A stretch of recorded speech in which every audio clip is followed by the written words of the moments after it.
business. They made their spot kicks. For Med City, coming off I think for me, just a slew of games, having to go into the finals of their conference in the MPSL North, then having to go travel, play the MPSL playoffs, then come right back and play a Super Cup game, and then ultimately turn around and play the final. That's a lot of games. So we'll see if they're tired today. It is a lot of games, and to break down the way that Minneapolis City match went down, 4:45 in, the Crows notched the first goal of the game. 67-48 is when Med City finally equalizes. 2 goals in less than a minute. Then Minneapolis City equalizes again in the 82nd. The winner comes in the 85th, and then a huge diving save from Iker Gonzalez in the 89th to essentially seal the match. Yeah, that free kick by, I believe it was Eric Contreras for Minneapolis City, that thing was heat-seeking into the upper corner, and that could have been what sent the game into extra time, which would have been another game going into extra time. So, yeah, what a great save by Gonzalez. We'll take a look at the starters coming up soon, but Gonzalez will be getting the nod in goal for Med City FC, and he's turned in some fantastic performances during this Super Cup. Started 2 of their 3 Super Cup fixtures, had 3 saves in that semifinal match, 10 saves total for the whole Super Cup. Meanwhile, for the Loons, Minnesota United U19s, coming into this tournament, when you have a youth academy, the traditional, conventional wisdom is, oh, hey, they're going up against semi-pro amateur clubs, sort of the boys versus men mentality. Absolutely. But these young Loons have far outplayed their age. Yeah, for me, I got the chance to see them. They were in our group, in Group A, and what I was really impressed by was how quickly they moved the ball. Obviously, there's a physical difference. When they went up against Duluth and it was a 1-1 tie in the Super Cup game in Duluth, the physicality almost bit them. Duluth got a little more aggressive with them. The fouls started to come, and I think it took them, the Loons, out of that game a little bit when they were clearly dominating it by keeping the ball on the deck. Had a chance to catch up with Minnesota United U19 coach Fernando Adi earlier this week, and that's something he talked about the beginning of the year as they sort of felt their way through the infancy of the season. Obviously, the MLS next season, very long-running, wide-ranging schedule, but he really feels like they're playing their best soccer as of late. It's hard to disagree with it. Well, absolutely. I mean, if you look at any of the teams that they were facing in this cup, whether it be us or Duluth or now Mad City, MPSL, we'll just call it professionally amateur teams of either people in college or having pro aspirations. But Minnesota United's academy, they're together longer than some of the teams they were facing. So you can tell it in the style of play. There's a continuity there, and you could see it in the early stages of this tournament. They started to kind of show that they've been together a little bit longer, and their output together was there wasn't the errant passes that kind of go into space or go out of bounds and you're wondering, was it overcooked or was the run not made? They're all on the same page. Conversely, from that, Neil Cassidy, Med City's coach, that's something that he sort of lamented when I talked to him earlier this week. The nature of their season is as it starts to wind down, players go back to their collegiate teams. He said consistency, not from their form or the way they've played, just keeping the whole roster together has been a difficult stretch. Well, I mean, that's what you get in non-professional soccer, right? There's no questions about that. And you can't build a large roster. I mean, Minnesota United's academy, say there was something that happened with them throughout the season, they could pull from the 18s or the 17s. If you're Med City, you don't want to have a 30-man roster because your season's so short. And then trying to get that togetherness of 30 players versus maybe 24 is quite a different task. So if people go down with injury or have to ultimately go back, and you're in the dog days of the I'm doing air quotes right now, you can't see me, the dog days of summer soccer, you're going to have to play players maybe out of position, or you're going to have to play players that maybe are on a knock that wouldn't have maybe gone if there was an opportunity to take a week off. Both of these teams seeking their first ever domestic cup. Minnesota United U19s also seeking their first outright victory in 74 days. The last time they outright beat a team, May 12th, a 2-1 win over Rise SC at the MLS Next Cup Showcase. Since then, 4 consecutive draws. Now, as we mentioned, they did move through to this final round on penalties, but still it goes in the book as a draw. Yeah, I mean, hey, Get the points however you can, right? Right. So to me, I don't think that that'll really have any negative impact on them. I mean, someone's got to win this game, and you if you're either side, you want to see it maybe happen in regulation, but points are points. But today there has to be one winner, and there's no 1 point today. There's just 3. We talked about Iker Gonzalez. Conversely, in net for Minnesota United U19s, Jack Roach from Plymouth, Minnesota. He has played out of his mind in this tournament, an 0.67 goals against average. Future Wisconsin Badger he's had 10 saves in this Super Cup tournament, including a clean sheet against Minneapolis City. Yeah, I think the Valora game for me was his kind of coming out party in this tournament. I mean, there was maybe 3 or 4 miscues with that Minnesota United U19 backline that had free players in on net to him, and he came off of his line very well. I think the thing that for me is that he really commands the box very well. He gets out of the 6-yard box and comes out, whether it be in the air or if he's trying to have to go to ground to cut off an angle. So I've been really impressed with him, and I think he's going to be put to the task today. Med City has a pretty dynamic attack. Med City, they have scored 7 goals in this Super Cup, tied for the most goals scored. Excuse me, not tied, outright the most goals scored of any team in the Super Cup this season. Meanwhile, Minnesota United tied for the fewest conceded, so it's sort of that conversation of the unstoppable force meets the immovable object. Something, as you mentioned, has to give today. Yeah, absolutely. And I'm excited for this one. The weather's great. I mean, we're staring right into the sun. Who puts a press box on the west side, right? When there's a 7 o'clock kickoff. Get a little sweaty in the box here, but I'm really excited for this one. I think, you and I talked earlier this week. We got to know each other before this one. Yes. We talked this week about how great this is for the soccer community in Minnesota, and we're really hoping that both of these teams put forth a good one for us. That is something both coaches echoed, that same sentiment. Fernando Adi said this is a very healthy tournament.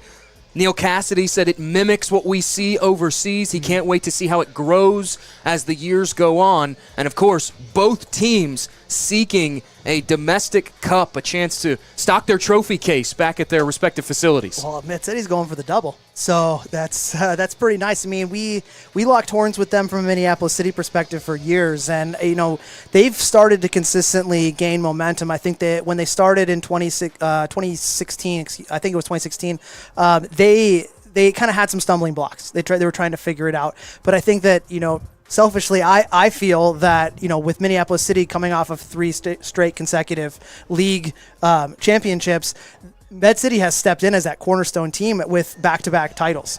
Exactly. Went 11-2-2 a season ago and won the North Division. This season, as you mentioned, also won the North Division, went 6-2-3 in conference play. We will send it to break here. The kickoff and the starters coming up next here for this Minnesota Super Cup final.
Back at Macalester Stadium here in St. Paul, Minnesota, moments away from the start of the 2023 Minnesota Super Cup Final. And now a word from our sponsors. Body Armor Powerade. The Minnesota Super Cup keeps its participants hydrated thanks to our official sports drink partner, Body Armor and Powerade, with 50% more electrolytes than Gatorade, plus B and C vitamins. Our athletes are primed to stay energized for the full 90. Thank you, Body Armor and Powerade. We'll read one more. Mikasa. Thank you to Mikasa, the official match ball of the Minnesota Super Cup. And you know what? I'll throw in one more. Wolf Creek Watch Company. Today's game clock is sponsored by Wolf Creek Watch Company, designed in Duluth, crafted in Switzerland. You can learn more about their timeless quality, timekeepers, and shop today at wolfcreekwatchco.com. The teams have returned from their respective dressing rooms. Minnesota United out on the pitch as Med City takes the pitch as well. A chance to look at starters and how these sides will line up. First for Minnesota United U19s. They'll go with a traditional 4-3-3 form. We talked about who will start in net. It's Jack Roach. What do you like about this very conventional formation? Well, you can augment off of it very easily. I mean, you could easily go to a back five. You could easily go to a back three from it. And you can easily get other players to cover those central three from your outside spaces. So whether it be your left or right striker dropping in because a central player had gotten a little too high, it's very malleable, I guess you could say. It's Leatherman, Schaefer, Gasho, and Vang on the back with Ibsase, Kanizer, and Romanchin in the middle. Kone, Lajewski, and Leon, the three up front for second-year Youth Academy coach Fernando Adi. As for Med City, a more of an intricate formation, the 4-1-3-2. How do you like the way the 4-1-3-2 matches up with the 4-3-3? If I'm being honest, I think it's the same formation, basically. I don't see there's not that much out of it. But if was it 4-2-3-1? 4-1-3-2. 4-1-3-2. You're having a dedicated player shading the back line to help. And one thing that was talked about in your discussion with Coach Cassidy was the strength of their defense. It's pretty nice to have a dedicated anchor sitting in front so that your center backs don't have to be running all over trying to track a tricky forward or maybe a number 10. So that's really, for me, the only difference where, Minnesota United's formation, you look at it on paper and they have two anchors there, but they have to decide who's going to sit. With Med City, there's a dedicated sitter right in front of the back line. The two-striker approach for fifth-year coach Neil Cassidy. It's Tolbert and Schroeder Jr. up front. Rasmussen, Wilkinson, Jervik, and Strachan, the four across the back. Ricardo Schroeder Jr., tied for the team lead in goals with 2, the CSU Pueblo product. 6 goals a season ago for a CSU Pueblo team that finished national runners-up at the Division II level, and Schroeder has really picked up where he left off at the collegiate season. Yeah, I mean, what a lot of people don't know, we have a very strong Division III level here in Minnesota with the MIAC. We're at a beautiful MIAC facility right now, and we have Division I soccer on both the men's and women's side. But a lot of people in this area don't know really how legit Division II soccer is. I mean, people talk about NAI and Division II being kind of just this wasteland for college soccer players, but there is quality that comes out of those. And if you're coming from a program that gets into the national championship game and or wins it, you definitely have the quality to perform. I can tell you from experience, having covered a multitude of collegiate levels, when I was at Marshall University, they hired a coach from Division II. And in 5 seasons, he took a team that didn't even qualify for the conference tournament that they hosted to national champions. I remember that run. Yes. And the thing was, for me, that run on the backs of just some shrewd identification of talent from overseas, like just fitting and supplementing the local talent that he was bringing from the area and some of the players that he had inherited from a pipeline perspective that were young when he first came in. That was a masterclass. I was actually at that College Cup. It was fantastic. I wasn't pulling for one team or the other, but now knowing that you went to Marshall, I'm glad I was pulling for Marshall in that game. Hey, listen, Chris Grassi, shout out to him. I jokingly call him the innovator of the 4-3-3 because no matter what formation a team threw at them, they were going to bludgeon you with 4 across the back, 3 in the middle, and 3 up front. And one of the best goalkeepers I've seen, actually a product of Division II University of Charleston, his name was Paulo Pita. He is now a youth academy coach for Sporting Kansas City. He was fantastic. Conference USA Goalkeeper of the Year twice. I mean, sticking with a formation means you trust the process. It does. It does. Well, enough about Marshall. Let's talk about these guys. Let's talk about these two teams. 8-3-4 overall on the campaign for Med City as the starters introduced. We are minutes away from kickoff here at Macalester College. This is a Med City team. We mentioned it, that they are coming off the back of their second consecutive North Conference title. They did lose in the NPSL regional playoff opening round to Steel City 2-0, but something that you brought up that I thought was very interesting that Neil Cassidy also talked about. They are going for their version of the double.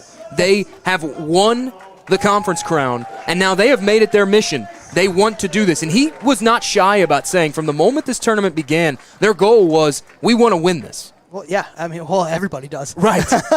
But, if you have the opportunity, I mean, Minnesota United U19s, I don't really follow the academy soccer. I know about it. I know it exists. But winning an MLS Next Academy tournament or something like that, I don't feel like it stacks up against what like a cup competition at this level can offer. So I can see why Coach Cassidy really wanted it, because you look at the teams that were in it, like being able to look at all those guys and say, hey, we're the top of the heap for the first year of having this tournament. Come get us next year. Well, and that's something Fernando Adi talked about on the flip side. He said, hey, we want to win this too, but also if we can find a way to win this, it's going to put a target on our backs. It's going to make our task even tougher in the next academy season, because people are going to say, how can you win a cup tournament with essentially adults playing in it, and you can't even win your youth cup tournament? Well, what I talked about when we ended up playing them, again, if you're just joining us, Minneapolis City, when we were going through that broadcast, I talked about like how fantastic is it for the youth program of Minnesota United to one, allow their academy team to do this. I don't think this is something that all MLS teams are saying like, hey, go off and play in other competitions. They want to try to keep things in house, and to allow the U19s to join this, I think it's better for them. Unless you're playing against your MLS 2 reserve teams, you're not getting the opportunity to face bigger, stronger competition. You're facing a lot of the people that are your own age. So I think it's fantastic that they're in this, and they've done the work to get to the final. And for Minnesota United U19s, 12 of the players on their roster have played at that MLS Next Pro, that MNUFC 2 level. This also benefits them, because even there are a lot of fresh college faces at that level. So this gets them experience against those more seasoned veteran-type players. Mm-hmm.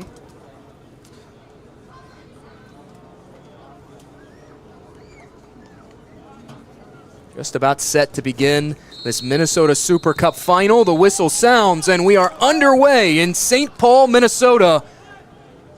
One team will walk out of here as the first ever Minnesota Super Cup champions. It will be a throw for Med City.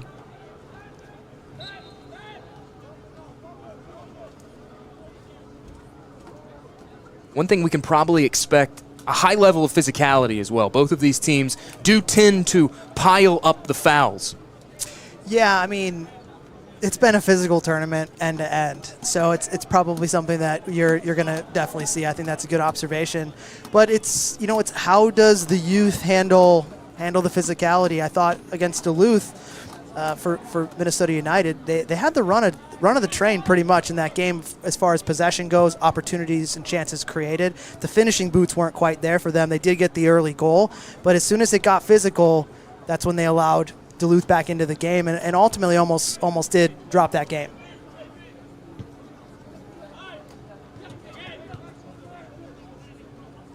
Med City will try to build out of the back. It's Iker Gonzalez in goal, as we mentioned, and even 1 goals against average, .667 save percentage this season for the senior from Madrid, Spain. One thing, we talked about kind of the players to watch here. If you look at number 10 for Minnesota United, Leo Kone, he was the goal scorer in the Minneapolis City game, and I mean they plugged the ball to his side, and there is reason for that. He's very, very dangerous on the ball. But then if you look at Henry Tolbert, the striker for Med City, these two players are almost a carbon copy of each other. Both tricky on the ball, both make like just inch perfect quality runs, and are just waiting to beat a man one-on-one. Kone, one of those 12 players for the Loons U19 side that has played at that next pro level, notched in a goal, actually, back in March in his first ever Next Pro appearance, as Minnesota United trying to turn on it here. Ipse short on the pass, and it's intercepted. Med City trying to counterattack an area that Neil Cassidy says is one of their strong suits. They like to be quick on the counter. Yeah, I mean, if you have a strong defensive team, then, obviously what's the first way to get the ball forward? Go direct and counter.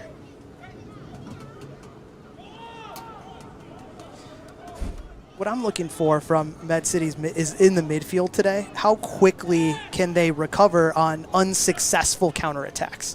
Because Minnesota United is, from a youth perspective, they have the energy in the middle. And can they quickly turn an unsuccessful Med City counterattack into something positive? That ball one-touched forward and intercepted by the Loons. Great ball. Trying to fight off a challenge, unsuccessful there, and it was intercepted by Andy Wilkinson. Played back to Gonzalez, who will clear it away. That battle of the midfield, that essentially is what Fernando Adi said will win the match today for one of these sides. Whoever controls the midfield will win today. Yeah, absolutely. I mean, man, am I plugged in to the coaching staff here? Yeah, I mean, I think it's a very good observation. I mean, I'm going to pause here. Let this one. Good ball played through, and the cross blocked out. But just the youth and the energy in there, and you got some tired legs in the middle that have logged a lot of minutes for Med City. I think it could be an opportunity in an area of weakness for Minnesota United to capitalize on. That ball dotted high in the air. Gonzalez will snuff that danger out and glove it down. Talk about good soccer players at the NAIA level. Gonzalez, product of William Woods, was an American Midwest Conference honorable mention selection in 2019.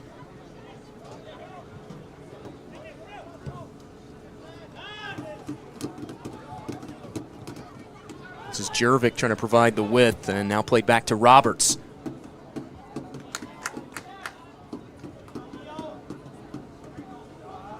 Dangerous pass, and Minnesota United for the moment on it before a foul comes in from our official.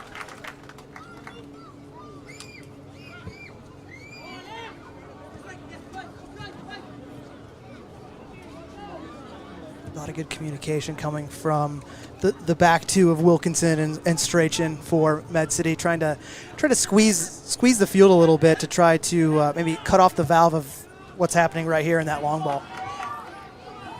Again, good ball forward, was looking for Miguel Leon. It will be a goal kick coming, though, for Gonzalez. Early on, first handful of minutes here, we are seeing Minnesota United trying to use those long passes over the top, maybe try to soften things up on the back line. If I'm plugged into the coaches like we might think I am here, if it were me, I'd be looking to try to exploit that space for Kone on the right side. I mean, he's just so dangerous. Take nothing away from Miguel Leon, but I believe that is an area where, you know, at least in this Super Cup, they've gone to that well many times, and it's produced goals. Med City will have the throw on the far side.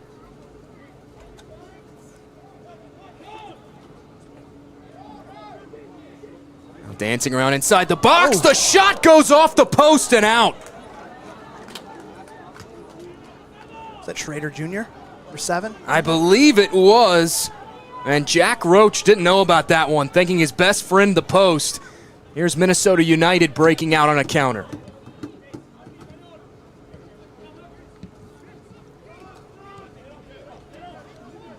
Loons losing ground here now behind the midfield stripe. And there's Roach. They'll guide it back to him. Oh, he did get a hand to it. Great save.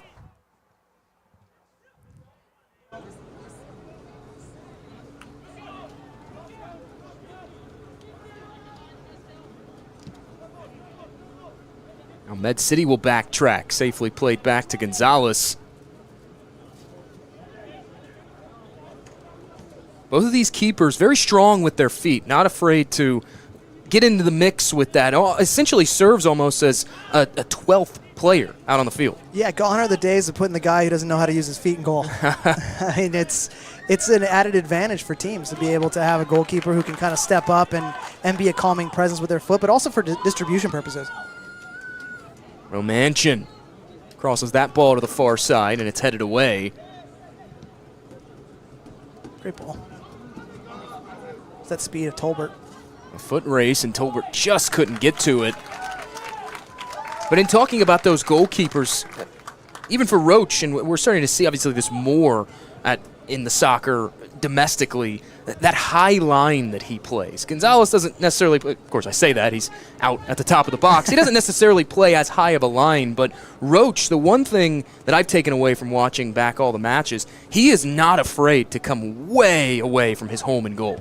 Well, you do that until it bites you, pretty much. I mean, it like we said, it is adding that 12th player, or excuse me, that 11th player, into more of the possession. And, I mean, if you have the ability to be able to read when those long shots might come in on you, by all means, take some space. Bang sidesteps one defender, and the sliding challenge applied from Suarez. A well-timed challenge at that. Med City with the throw in.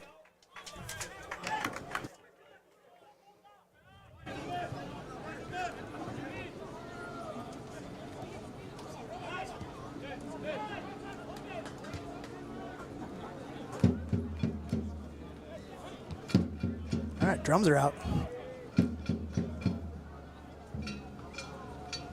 In all three of their previous fixtures in this Super Cup, as again a foot race here, trying to fight off a challenge, and we see more physicality coming into play.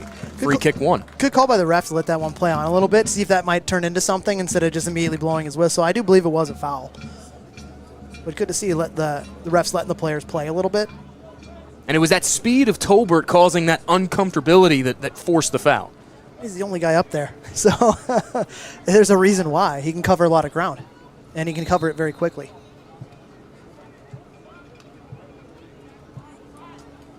This has been a dangerous spot for Med City on the set pieces this past season, and what happened in the semifinal versus Minneapolis City.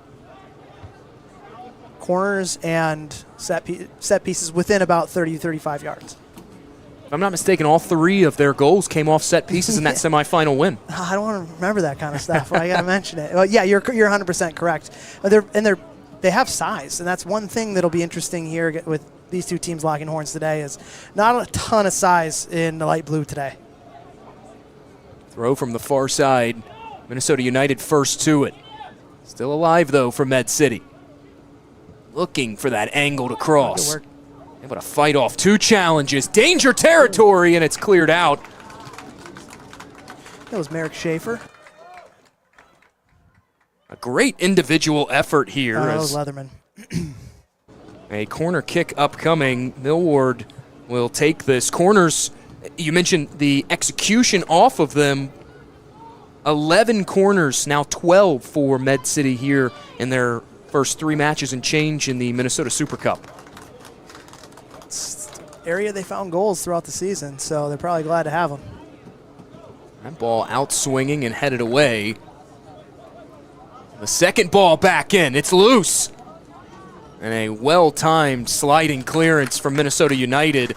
Fernando Adi said he wants to see his team handle second balls like that better. Did not handle it that well that time, and another corner conceded. Well, if you're not tall enough to win the first one, you need to handle the second one, for sure. And, yeah, that's something that, we talked about the midfield play. That's where a lot of the second balls are.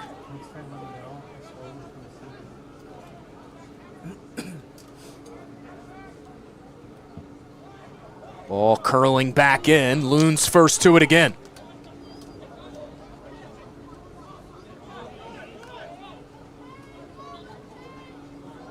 That's Wilkinson really fighting through there. Finally, Millward steps up, and it will be a Med City throw.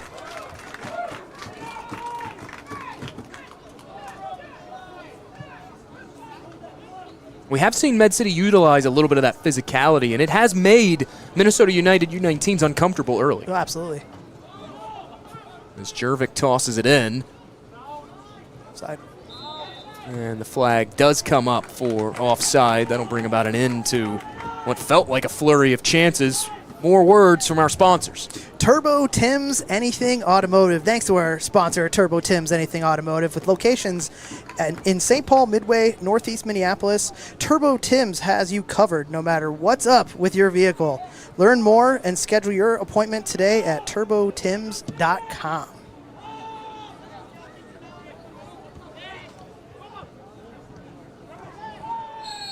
Tangled up in the midfield there is Matt Roberts, the Englishman, and he goes down. Free kick given for Med City. Whether it's set pieces, corners, or even those long balls over the top like we touched on earlier, the wind, we have seen a steady breeze all evening. That could play a factor into how teams utilize those. Yeah, I'm looking at the flag, and it seems like it's only hitting our press box. The flag's not moving out there. Oh, great ball in.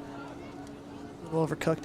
Yeah, I mean, both of these teams like to play the ball direct in the air, and it will. I mean, actually, I can see the corner flag down there is moving a little bit. Looks like it's moving left to right from a field perspective. What would that be?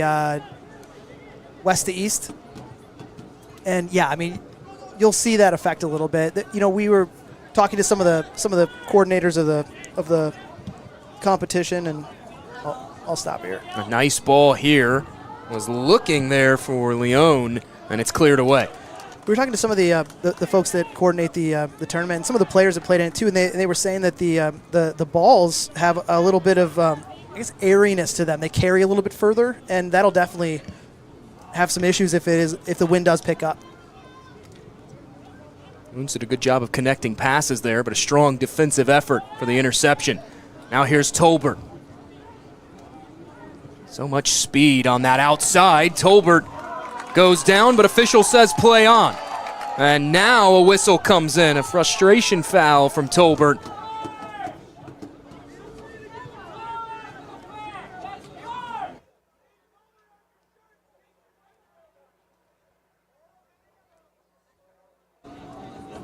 I didn't see what happened. I wonder if we can get a replay on that.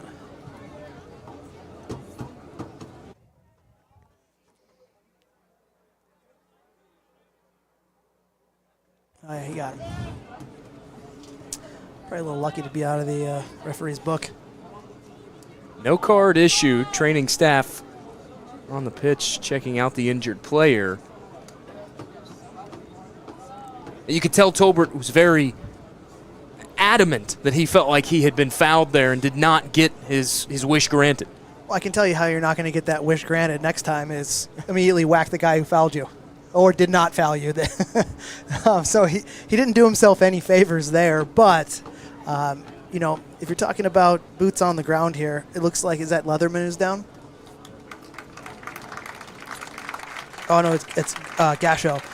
He's going to probably think twice when Tolbert, with that speed, is kind of tracking him down. He's going to probably try to get rid of it a lot quicker than maybe he would want to because he just got some cleats in the back of his leg. Those officials tend to have pretty long memories, though, as you were talking about. Yeah. Every now and then they miss one, though. Play resumes after the stoppage. And as soon as I say that, it comes to another end. A free kick given to Minnesota United.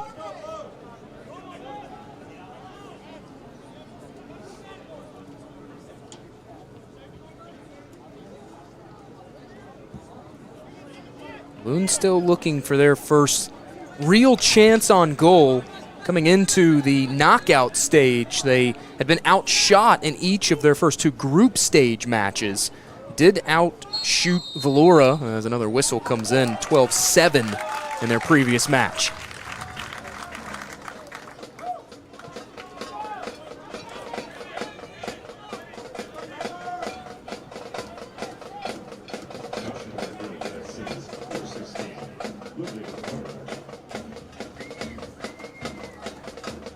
Looks like that was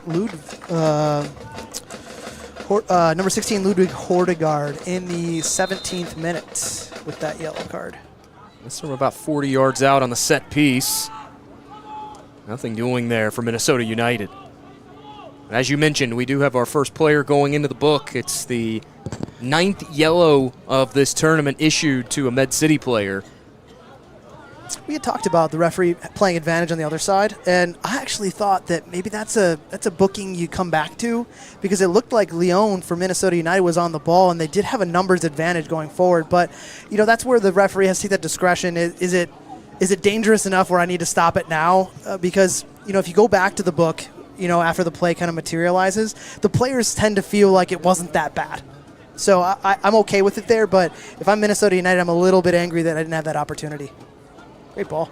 Again over the top and cleared away, at least for a moment. Short clearance. They had Hart in the vicinity. And Hart will get whistled for that foul.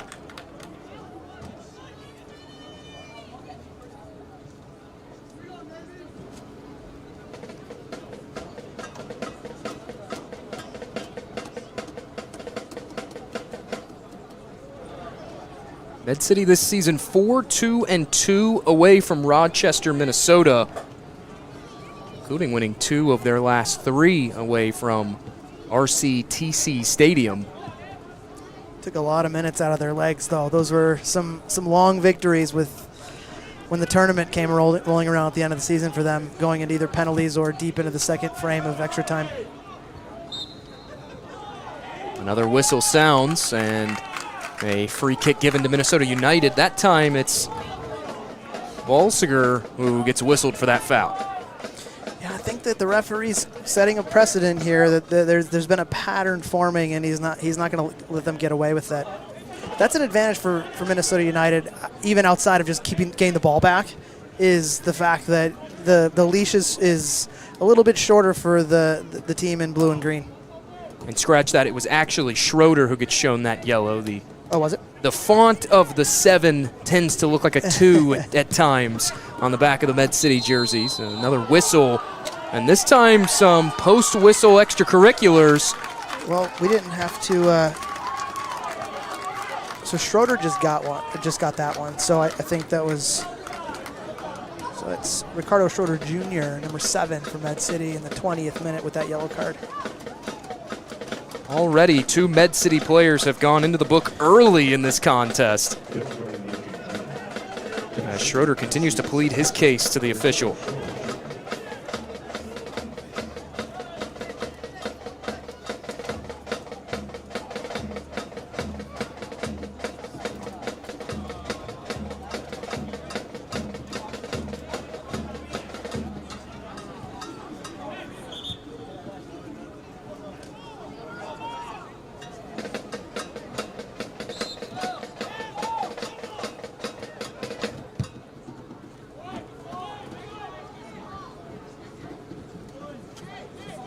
No one on the receiving end for Minnesota United as it rolls past the end line. And another Gonzalez goal kick upcoming.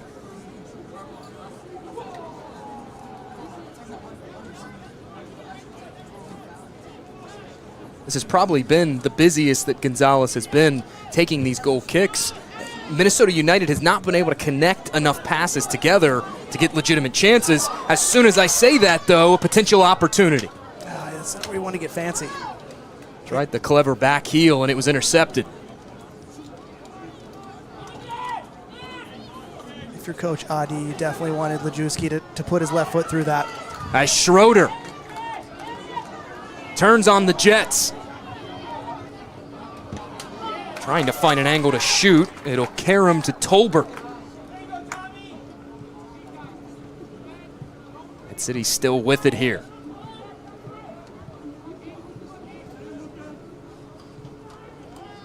Hart was looking for the clearance, and now a whistle comes in as Hart went down, and that will be a free kick. On this replay, I mean, you look at Schroeder Jr. for Med City, really took himself out of the advantage of that opportunity by trying to cut back to his right foot into 4 players. You want to see him kind of lace that left foot through it and put Roach to test, because he was the one who hit the post in the first half, or in the beginning of the first half, but he had an opportunity on that near post because Roach was a little late getting over there.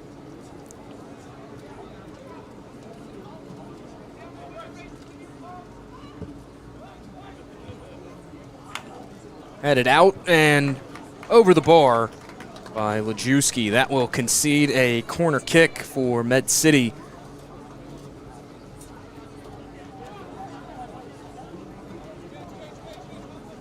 Third corner of the match so far for the Med City Mayhem.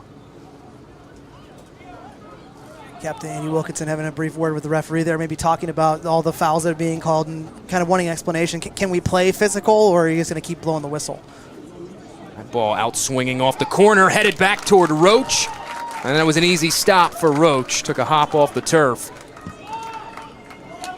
Great drop kick to try to jumpstart this attack. Was that speed on speed, Tolbert and Kona? Tolbert cleared it out, so Kone will have the throw, or at least Minnesota United U19s will.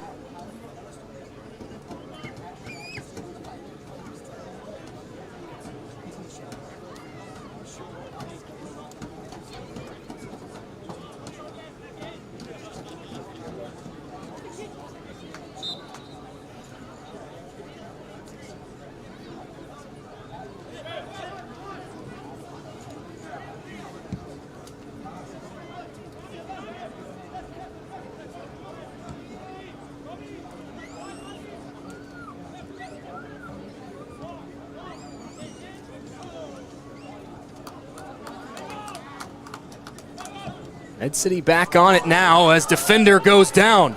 An opportunity for Tolbert. Tolbert couldn't fight off that challenge and is whistled for the foul. I wouldn't call that a foul. He had his hands on him, but he clearly beat him with speed there, in my opinion. That was Pascal Leatherman, the brother of Carlos Leatherman, who plays for the Loons' next pro side, Minnesota United 2, who are in action today as well. And he's a former member of our Minneapolis City Futures program. Playing with all the top clubs, right?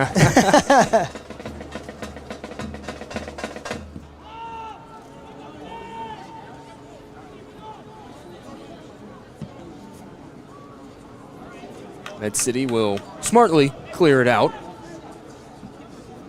And Minnesota United will have the throw right around the substitution area.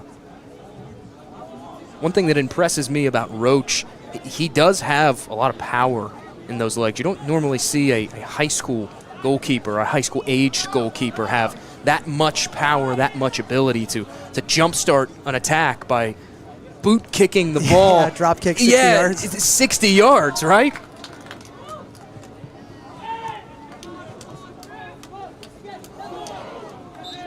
Handball, yeah. Handball whistled for as Vang went down, and now a yellow shown to Christopher Vang.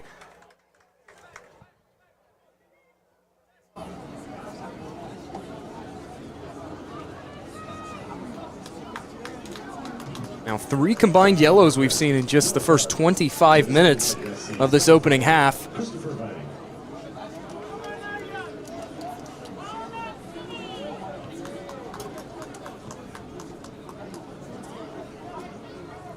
Careful on that near post. Low line drive, ball in, slips through and just wide of the far post. Apparently I'm plugged into Med City too there. Yeah, the way that Minnesota United was set up there just was inviting something that was low and in space to that near post. A better strike. It's 1-1 or 1-0, excuse me. Roach just got the slightest bit of the tip of his boot on that to guide it away. It concedes the fourth corner for Med City. All hanging in, headed back toward goal, and again wide of that far post. As the flag comes up, out past the end line, and Minnesota United can breathe a sigh of relief. Yeah, it's a kind of bend don't break situation right now for Minnesota United. I think that with the way their back four is getting stretched almost into a back three, seeing Vang and Leatherman kind of getting up a little bit more into the attack, I would, if I'm Coach Adi, I'm looking at more at kind of connecting my center backs a little bit closer together and making sure that we do have that traditional back four just to kind of see out this storm that's happening right now, because those counterattacks have been very dangerous for Med City. You can kind of see them right now. They're starting to kind of pinch in together a little bit. I think that at this point you want to try to break lines and get the ball into those central three that have had success with and not send your outside defenders forward. Adi had said that was their team philosophy, was to stay compact and narrow, and Med City's done a good job of getting them out of that. Meanwhile, here are the Loons trying to connect passes and cannot. Good job defensively by Med City. Yeah, they're definitely getting stretched. If that's one of the coach's strengths, they need to get back to it. Here's Vang with it now. Loons will change the angle of the attack out to the far side. Great ball by Vang. That shot from distance, and Gonzalez all over it.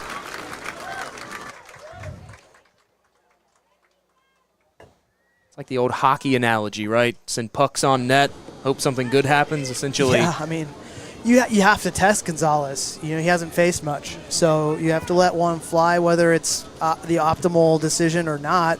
I mean, if you sky that one over, then the coaching staff's probably shaking their head at you. Loons back on it here. Good counterattack building. Oh. Great save by Gonzalez, and the second effort blocked. I think that was Wilkinson. The captain laying it all on the line there. Whatever it takes in this Super Cup final, a look at the replay. If I'm being honest, Jake, the goalkeeper had that covered, even if it didn't hit him. He did a great job of recovering back from the first save. Was that Leon on the first shot for Minnesota United? I think the better decision there is going to the goalkeeper's glove side in that near post. He tried to go far post, and he had it covered. Loons starting to hit their stride now. More possessions in this end of the pitch. They've started to try to keep the ball more. They were getting a little bit over anxious on that long ball, and I think that putting the ball on the deck is going to help them here.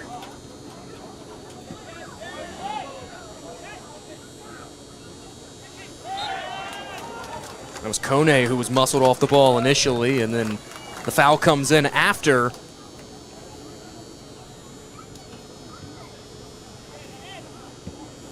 Seen 3 cards and 8 fouls whistled for as we approach the half-hour mark of this Super Cup final in St. Paul. Each team with 2 shots on goal, each keeper with 2 saves. Still no score.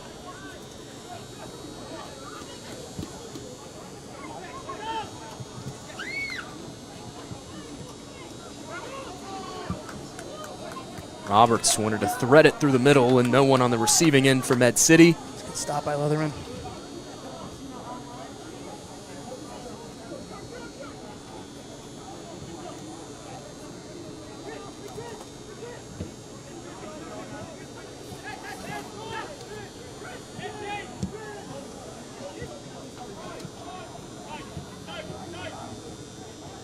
Kaiser goes forward to Lejewski. Now Lejewski gets tangled up.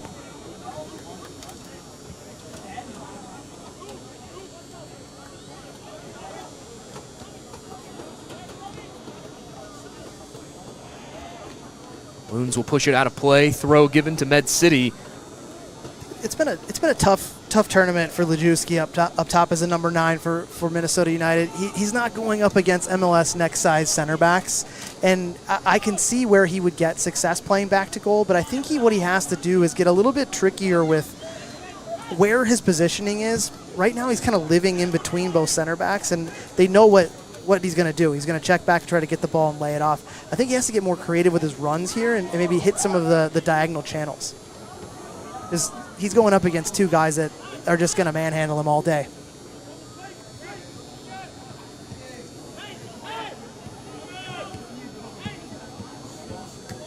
Dangerous pass, intercepted for a moment by Minnesota United.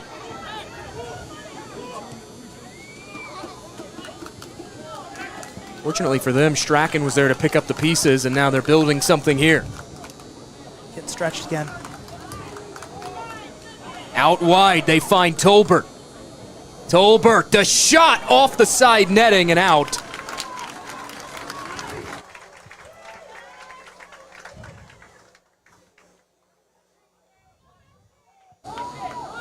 You can really see, though, why Neil Cassidy believes counterattacking is the strength of this Med City team.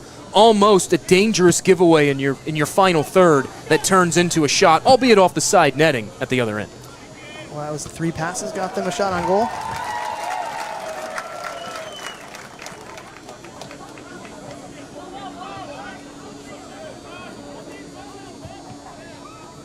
Seems to be a very pro-Loons crowd here at Macalester College. We're a little ways away from Rochester.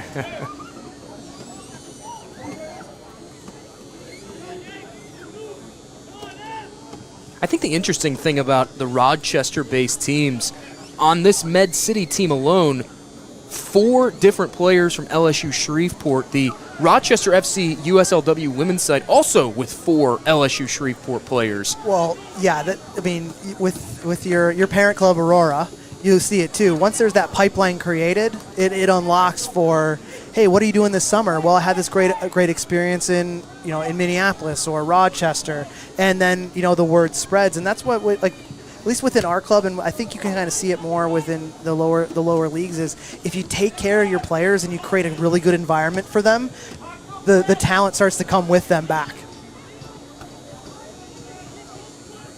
I can't speak from experience, but I'm sure that the summers in Minnesota are a lot more preferable to summers in Shreveport, Louisiana. That probably also plays a factor. Maybe a little bit, but also a factor. Kona's it. Kone had it for a moment, just pushed it too far in front. You mean the lakes are better than the swamp? Louisiana has great food, though. I will have to give them that, especially New Orleans. You might pick some fights if you start talking about Minnesota food not being good here. Hey, I've only been here for 3 months. I need to find the good food spots. Yeah, well, they're here. Unsuccessful clearance from Med City. Loons starting to turn the screws, and that's cleared away. Careful. It's fast. There's Kenizer with it. Future St. Thomas Tommy. You can probably see his dorm from here. Roll Toms, as they say. Yep. I have picked up on that in my very short time here in the land of 10,000 lakes. Now here's Schaefer with it on the near side. Options going forward and finds Vang.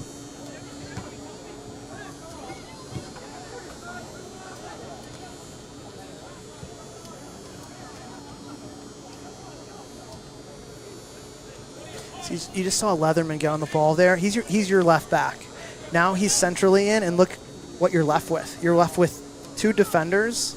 Yes, Med City right now is on their back foot here, but unless one of those central players, maybe it's Abisis or it's Kenizer, like one of them has to get back to always have 3 connected at the back for Minnesota United, because that counterattack is far, far too dangerous for Med City.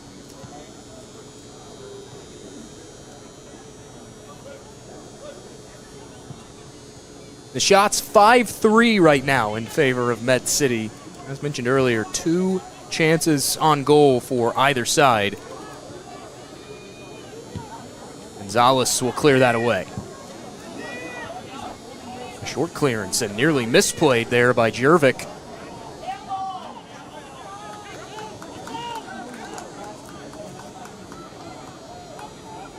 Roberts able to hit Schroeder on the overlap, tried to cut in. Schroeder's got no time for his left foot. He might be up. That's offside. Flag is up, very clearly offside, as it looked to be Kone got a little eager on that. Schroeder should probably have 2 goals on top of the one that he hit the post if he would use his left foot.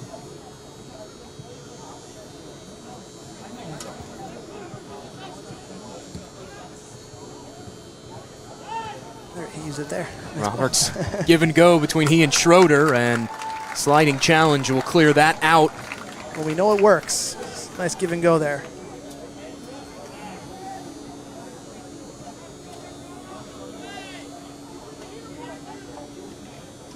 Try a long throw here.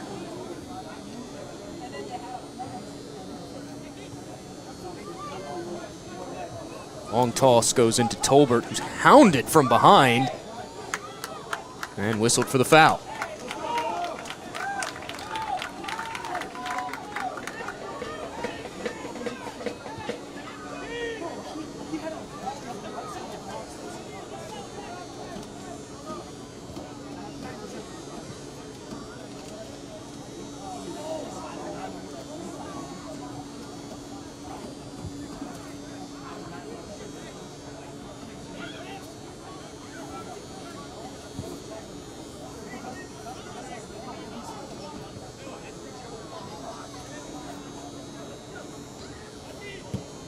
Bang surveying.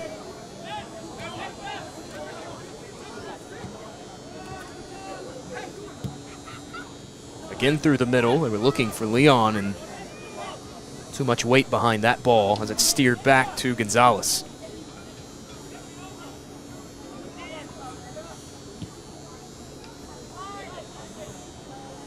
The counterattack again. Lucas Hart with it. Space to move. Invited to shoot, and the ball goes wide. A goal kick coming. But the first opportunity we've seen from Med City in what feels like a while.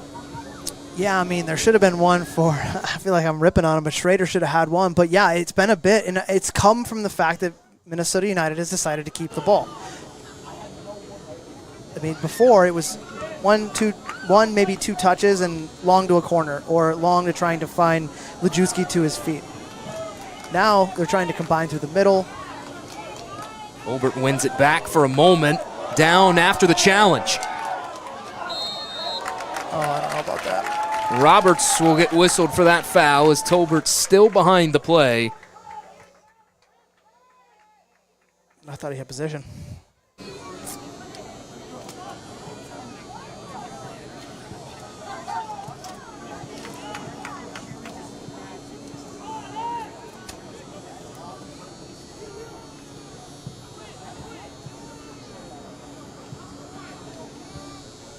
What Lejewski is doing, if you kind of clue in on him, is he's making that checking run back from his number 9 spot, and he's drawing, in some instances I've been watching, both the center backs, at least one of them going with him and one briefly deciding like who's marking you or who's marking him. But what's not happening is seeing Romananski filling that space in behind that Lejewski was vacating. I think if they can try to figure that out. Challenged from behind, an official immediately reaches for the card. This will be a free kick and a very advantageous spot for the Loons U19s. It's almost on cue. Lejewski came back through. Romananski came in, vacated his space, and ended up getting the opportunity there. Yellow card has been given in the 39th minute. Med City FC's number 8, Tony Millward. That is Tony Millward, who will go into the book, the 3rd Med City player to be shown yellow tonight. 4 total yellows early.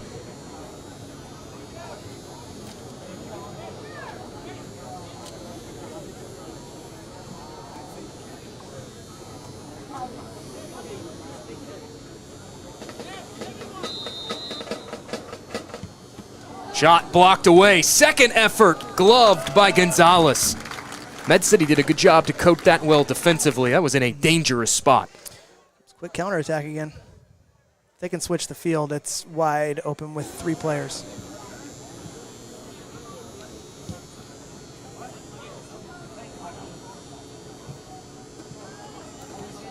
Forward, they find Tolbert, who fights through 1, 2, and almost a third challenge.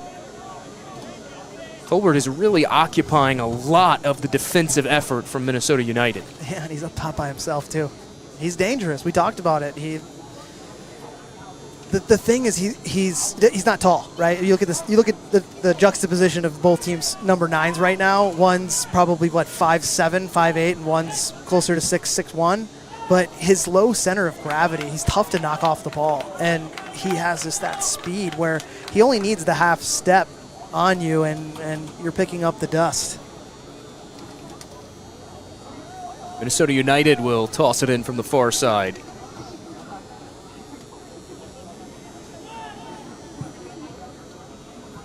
We have crossed the 40-minute mark, closing in on the halftime whistle here at Macalester College. It went quick. It felt pretty fast. It really has, and we have had these consistent momentum shifts as this half has gone on. Neither team has really been able to settle into what they want to do. The first 10 or so minutes really felt like Med City, Minnesota United, in-game adjustments, and now things have maybe evened out even more than that. Yeah, I'd agree with you. And they've started to figure out the danger spots on each side. Back over the top is Gonzalez away from his home and goal. Good job by Rasmussen, the LSU Shreveport product, able to collapse on that. I can tell you this, though. It's not going to be 0-0 in the second half. There's goals in this second half coming for sure, and maybe even right now. I mean, if one of these teams could nick one in the last, 3+ stoppage, it would be a big shift in what we could potentially have coming out of the half if one can get the lead. And I know some people might say, yeah, no kidding, John. But with a tired team in Med City who's played a lot of games and the youth of Minnesota United, man, if Med City could get one and start to then think more defensively for a whole 45, that'd be the best case scenario for them. It really would play into their strong suit. That, like we've heard Neil Cassidy talk about, they are a defensive-minded team. Sure, they could score, but their strong suit is defense. That's their calling card. Well, the other side of that coin is, maybe that possession that they.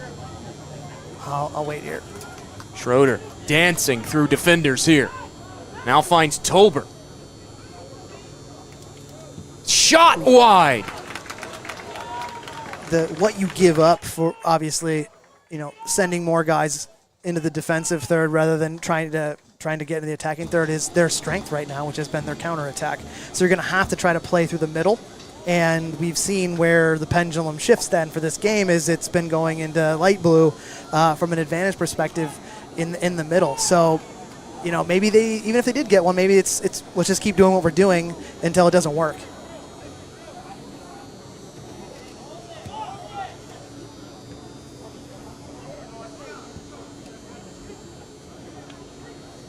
And the referees indicated 2 minutes minimum of stoppage.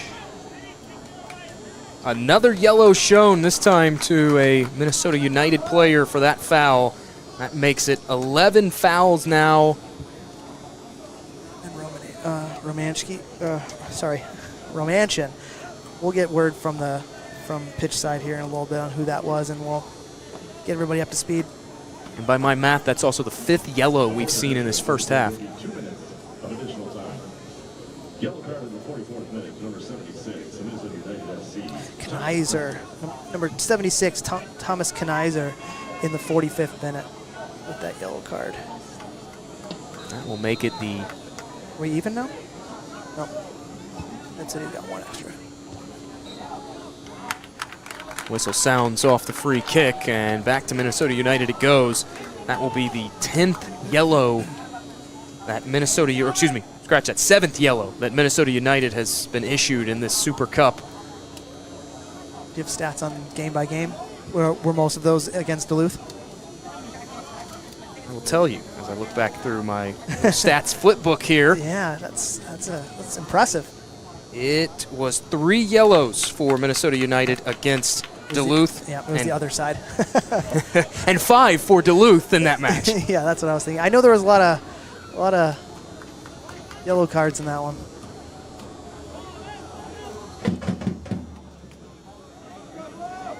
Drum beats come alive again here as we've crossed over the first of 2 additional minutes here at the end of this opening half. No score, a couple of good chances from both teams. That volleyed forward.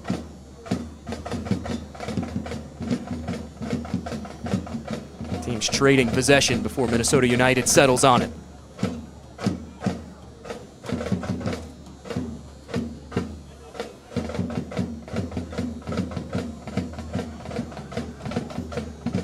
No space forward. Back they go to the keeper and Roach.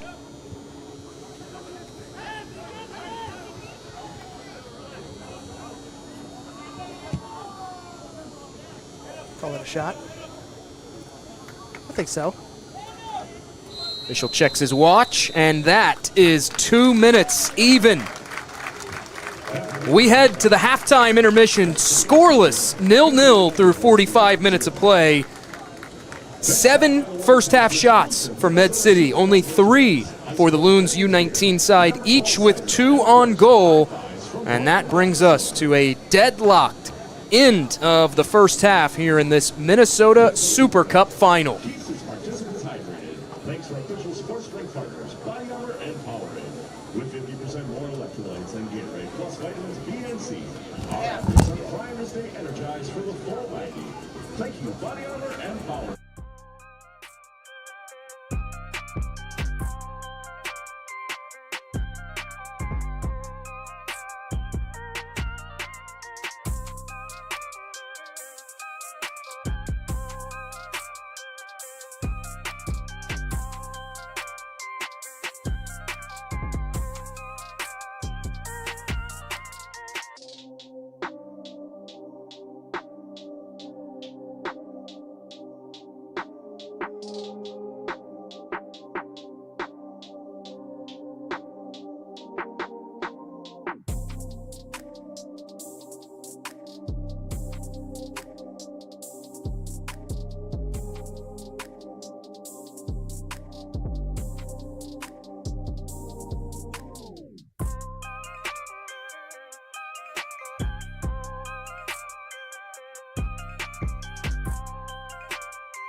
Almost time for the start of half number 2 here at Macalester College in St. Paul. This is the Minnesota Super Cup Final, the first ever Minnesota Super Cup Final.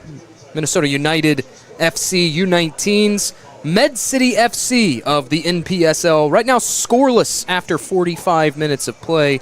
John, what are your thoughts on those opening 45 minutes we saw? We talked about just the seesaw, the teeter-totter back and forth. You know, one team picks out a strength and a weakness and exploits it. The other team counter-punches, does the same thing. For me, it's if Minnesota United's not careful defensively, and I kind of talked about it, I don't want to belabor it too much, but if they're not careful about keeping at least 3 players connected at the back, if they get stretched to that 2 again, Med City's going to come with that counterattack, and Roach can only save you so much. For the other side of the coin, for me, it was the middle of the field. Med City is choosing not to go through it because they've had success going out wide and long into Tolbert. But at some point, you're going to have to show Minnesota something different, and I think it's straight through the middle with some short combination passes. Outside of that, I think it was great goalkeeping on either side. I don't think Gonzalez faced the level of complexity that Roach did, but both were equal to the task, and they kept this 0-0. But for me, it's not going to be 0-0 this half. There are goals here, and I'm excited for it. Well, and you mentioned it in that first half that we were inches away from seeing Med City one or two times have the first goal of the match, and if it wasn't for Jack Roach, if maybe a lesser keeper was in goal, we would see maybe a 1 or 2-0 lead from Med City. Those early goings, they really dominated the possession, but you talk about the keepers, both of them did a good job in that first half, but man, Roach has made some fantastic saves. Just the finger on the ball that goes off the crossbar, the tip of the toe to guide it wide on that second effort, he has really impressed. Well, now you can see why the Badgers like him. Right, exactly. I mean, he's got the body build for a young Big Ten goalkeeper to grow into it, and he's using every bit of it tonight. I think we talked about the back line, and I think that if it's the complete nature of the goalkeeper. Roach, typically we can hear some shouting going on, right? I've heard Gonzalez. I know that we're on that side of the field, and that's where the window is open in the booth here, but I haven't seen Roach doing a lot of directing of traffic and what's in front of him. So I think that maybe if he adds that to it this half, along with commanding his box, making saves, stopping shots, keeping the ball at the back of the net, I think that might help kind of lock in that defensive piece I was talking about. Roach, the good build, 6'3", heading into what will be his first collegiate season this coming year. You talk about that Big Ten frame. He reminds me a little bit of a thinner, less muscular Roman Celentano, the former Indiana goalkeeper. But because of how athletic Celentano was, and he had that big frame, if Roach can put some muscle on him as his first and maybe second collegiate seasons come to a close, he might be looking at something special for his career. Well, Celentano started somewhere. Right, they all do, right? they all do, yeah. So maybe it's getting in early in the weight program. I think that he has the tools, and it's on display for everybody. And now you can say, hey, I saw that guy in the Super Cup when he was only playing, he was 18 years old. So, yeah, I'm just excited the fact that you look at tournaments, finals, cup finals. I'll talk about, briefly about like the Champions League final, where you watch that game and you see, maybe it's like PSG versus Barcelona or whatever it is. And the first 15 minutes, you're like, this is garbage. Like, no one's attacking. Everyone's just kind of going through the motions. World Cup finals, too, in the modern era, I've been like, no one's throwing a punch and no one's counter-punching because they're just being too careful. I liked how both teams came out and they weren't too careful. I think now is where you got the read. Now comes maybe the uppercut or the haymaker to try to jog this game into your favor, because something has to happen, because it's been half chances for Minnesota and some quality but limited chances for Med City. Someone take a chance here and go on the edge of the diving board and really try to make something happen here.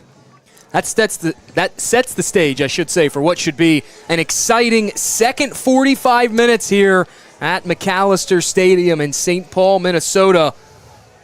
One team will be able to call themselves Minnesota Super Cup champions when we are all said and done. There must be a winner in this final. We'll see if we can find it in this second 45 minutes. I can smell the food trucks. It's making me hungry. I know.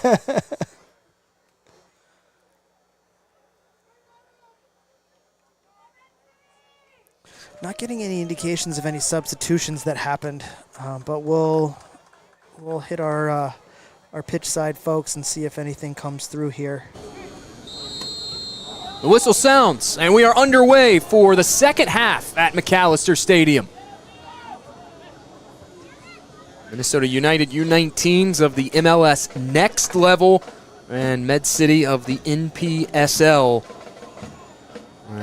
Early whistle. We saw a lot of those in the first half to the tune of now 11, make it 12 combined fouls. Man, Noah Jervik's going to feel that one. He's still limping a little bit. I mean, it wasn't anything malicious, but it's one of those ones that when they get you, they get you. Whistle, another foul.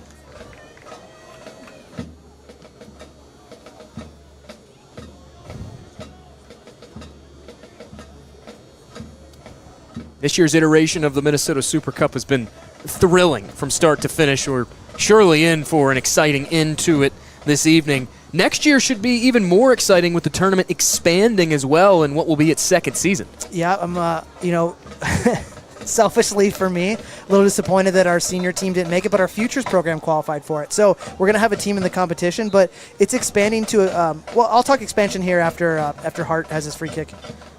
Hart curls that in. Med City on the doorstep, and they strike first. Set piece. Off the set piece. Their fourth set piece goal, and the last two matches, a clinical finish for the Mayhem. So number 14, Matt Roberts with the goal in the 47th minute. So nice and early. Let's see here. Leatherman just lost the plot on that one. Had every opportunity for the clearance, and he just whiffed on it. And Roberts was able to capitalize on that. But we'll come back to the tournament. Action happened. We got to talk about it. Roberts with his first goal of the Super Cup tournament. A 1-0 lead for Med City at the restart. We talked about there being goals. But here's the funny thing, Jake, is it wasn't anything special. It was a long ball to a back post to a header, and a mistake happened. There wasn't anything, from an aggressive change in the game. It was just, that was a clerical error. The second balls coming into play again for Minnesota United U19s. Mm-hmm. We'll count the minutes. Now, we're in the 48th minute to when Med City's going to think about, might want to stop the counters, start to sit back, get some numbers in your advantage defensively. But for Minnesota United, you got to strike fast here. I don't think, right now, holding on to the ball for 4 or 5 touches, letting it stop, is the right way to counter after being scored on. You got to get the ball and you got to move it quick and try to catch Med City napping on the, off of the, the excitement of their goal, and maybe losing a little bit of that focus. A bright start to half number 2 for Med City. Looking to capitalize even further. Too much weight behind that ball forward from Rasmussen. Roach will restart things with the throw out.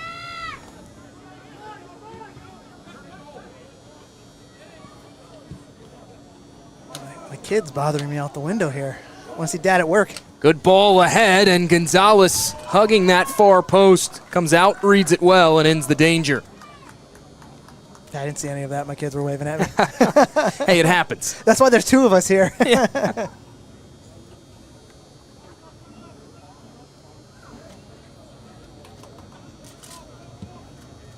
That opportunity, though, really felt like the first time we've seen Minnesota United have legitimate success taking it through the wider channels out wide and getting it in close to goal. They have tried to stay a little compact, as you mentioned, playing balls through the midfield on the ground. Mm-hmm. Yeah, absolutely.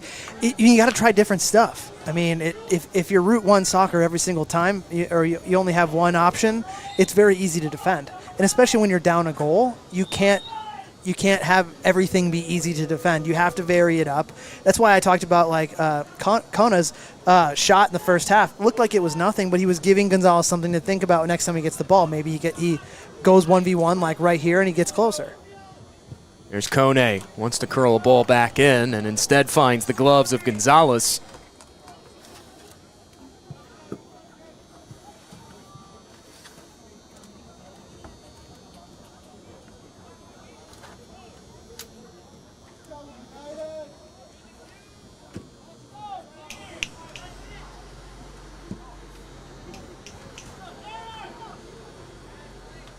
Kone back on it now for the Loons. Calling his own number, weaving through 3 defenders. It's given back to Kone. Hard collision on the aerial duel. And Kone is down. A card will come out. That is the 6th yellow we've seen this evening. 4th now on a Med City player. Is that Rasmussen? 3?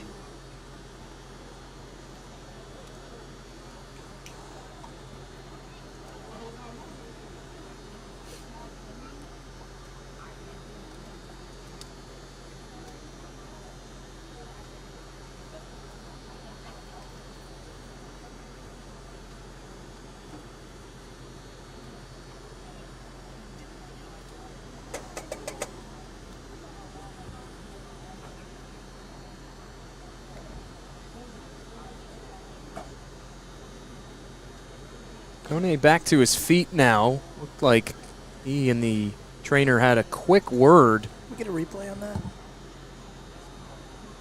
Wasn't paying attention again. Classic me.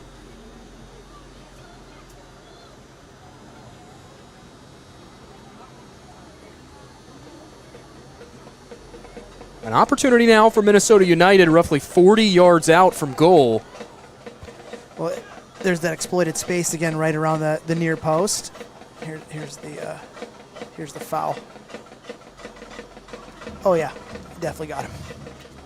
But there's a lot of space in there, and you know, for me, if I'm Coach Adi, I'm not trying to put the ball in the air for a header. I'm trying to hit it about waist shin height around that penalty spot, deflect off anybody, and maybe go out for a corner or potentially get a deflection on frame.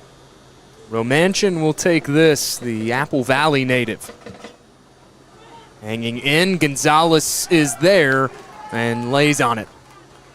6 Med City defenders and 3 Minnesota United attackers. That's not what you want when you're down a goal, when you have a set piece in that area.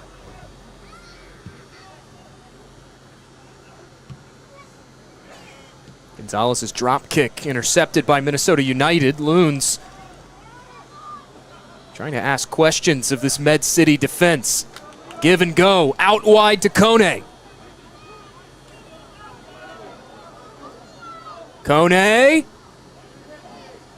That cross blocked, a whistle. Official says no foul. Ooh. The shot saved by Gonzalez. I'm okay with that. He was trying to get one back on that for a penalty shout, but what a shot by Vang. Put his laces through that one. That's our first test for Gonzalez, and he was equal to it. A big third save for Iker Gonzalez. Now matching his total in the semifinal win against the Crows. A look at it again as Minnesota United already back on it, at least for a moment.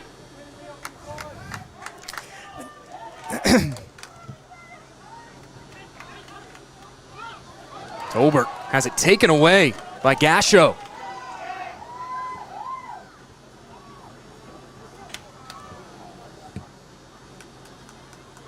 That counter fizzles out for Minnesota United. Med City impeded and tangled up was Schroeder, who will win the free kick. We talked about the 47th minute. It's 54th now, or into the 55th. And I'm starting to see a lot more darker jerseys and white shorts starting to come to the into the left half of the midfield line here. So I think they're going to slowly start to methodically try to kill out this game. I know it's a little early, but they're tired. They had a lot of games in this last month.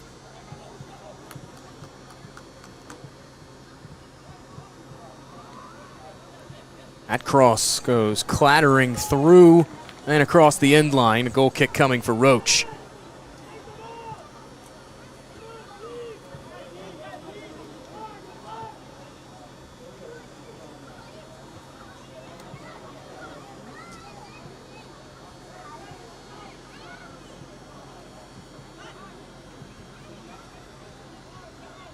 No options forward for Minnesota United. Good job by Strachan, the Scotland native, to step in front. We'll clear that out just to disrupt that potential attack for Minnesota United.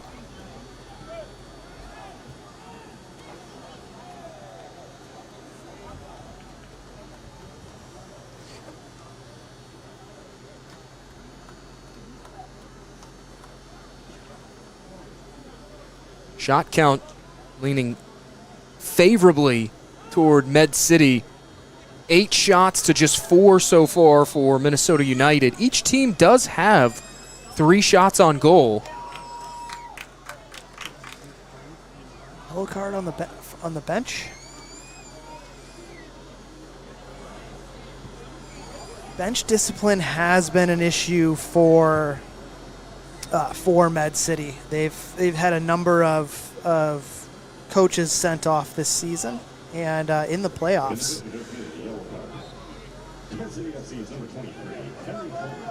Well, hey, why should the coaches miss out on all the yellow card fun, right? Actually, I'll take that back. It was Henry Tolbert in the 56th minute. It sure did look like the referee was pointing that towards the bench, didn't it? That's what we talked about in the pre-match. Sometimes the official will just vaguely gesture to a group of people. In this case, it was 3 guys sitting on a bench together.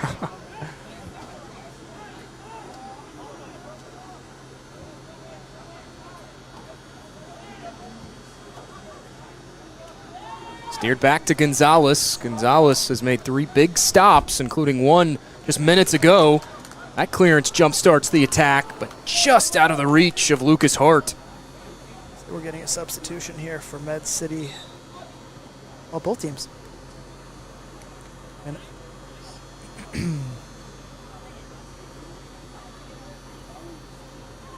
2 changes set to be made, 1 on either side. got some numbers here. So for Med City, which side of Med City here? Josh Balsiger, number 2, is coming in for number 29. Noah Jervik, his day is over. And Jervik had been carrying that knock since that challenge earlier in this half. Yeah, he got licked pretty good.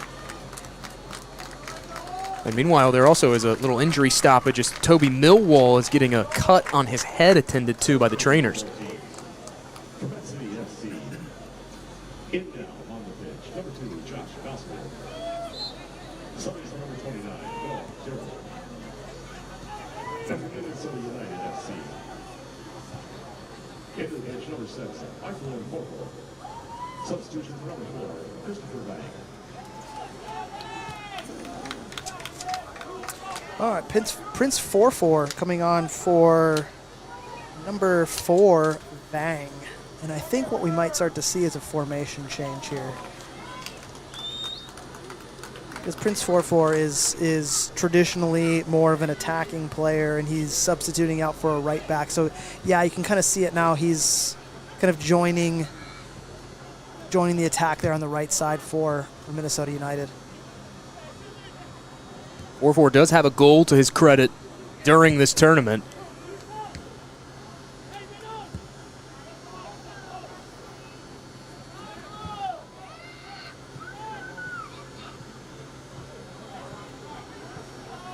Moon's doing a good job of throwing numbers ahead as Med City will build from the back here. Gonzalez. Long stretch pass.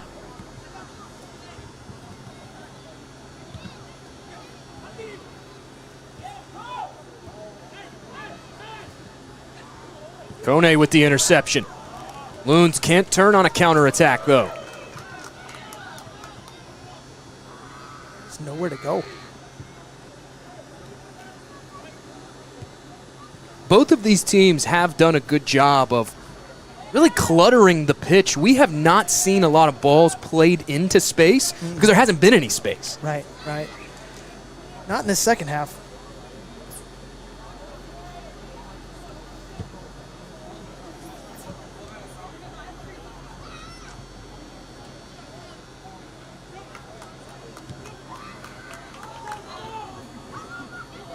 Ball to the back heel of Schroeder. Schroeder back out wide. Tries to cut it in, and a whistle.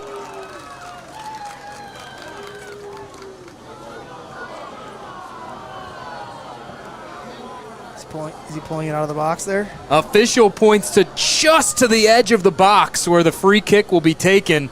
You just saw the replay on your screen. Schroeder was not thrilled with the decision, thought he had won Med City a penalty, Instead, it's Lucas Hart who will take this.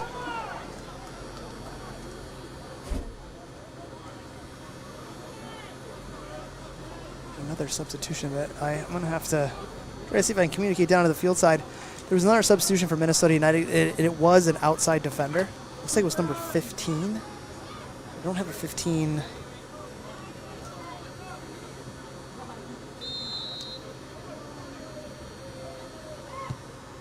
Hart shot goes off the bar and in.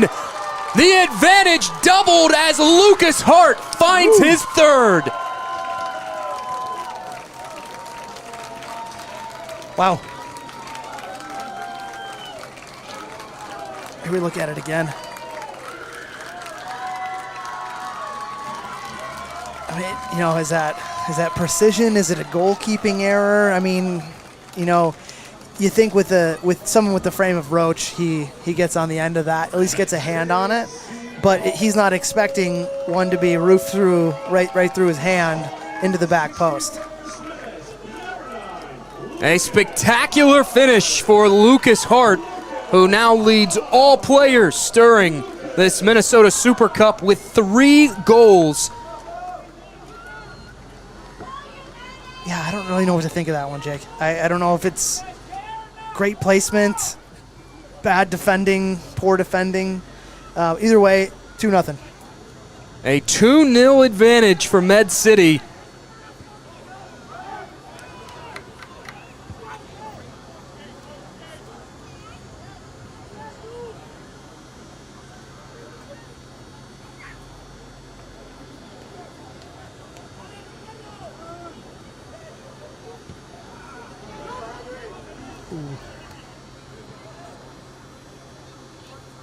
Tolbert finally able to settle that one. Trying to do a little too much. He had Hart wide open. Now the Loons looking for something, some sort of response here. 2 consecutive goals scored by Med City in this second half. And 2 more changes set to be made by Minnesota United U19s.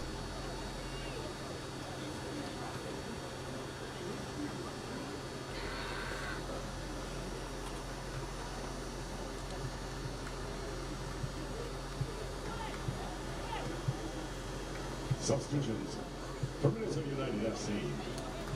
Batting in pitch, number 66, Asher Lazuzu. For number 9, Cooper Lajewski. So number 9, Lajewski, his day is over. He's being replaced by Andrew. What do we agree on? Andrew Heckenlabel. Heckenlabel. Yep, he'll be moving into the attack for Minnesota United. I think tough day for Lajewski. I think he had some good combination with some of his central midfielders, but I think that the physicality of both Wilkinson and Strachan were just too much for him today.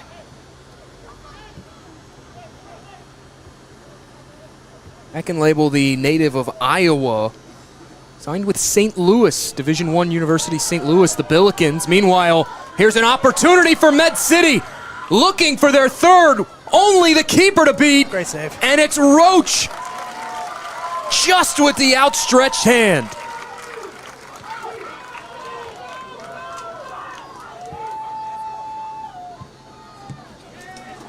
The other substitution was number 17 for Minnesota United. U19s is Miguel Leon, number 17, making way for number 24, Justin Arias. You have to give credit. Pascal Leatherman did an absolutely fantastic job of getting Schroeder sort of away from the goal and forcing him to use that foot that he hasn't used a lot this evening that we've talked about, and he wasn't able to just get a good touch on that. He didn't get any. We saw what his right foot can do. He put his laces through one, hit the post, and it took a very great save by Roach in the first half, in the first 5 minutes. But that one, he didn't get all of it. Hart progressing nicely forward. Here's Schroeder. Cut back to his right foot again. Back out to Tolbert. The cross in. Promising build-up here for Med City. Hearts has one and now completes the brace. It is all Med City in the second half, clipping the wings of the Loons. 3-0.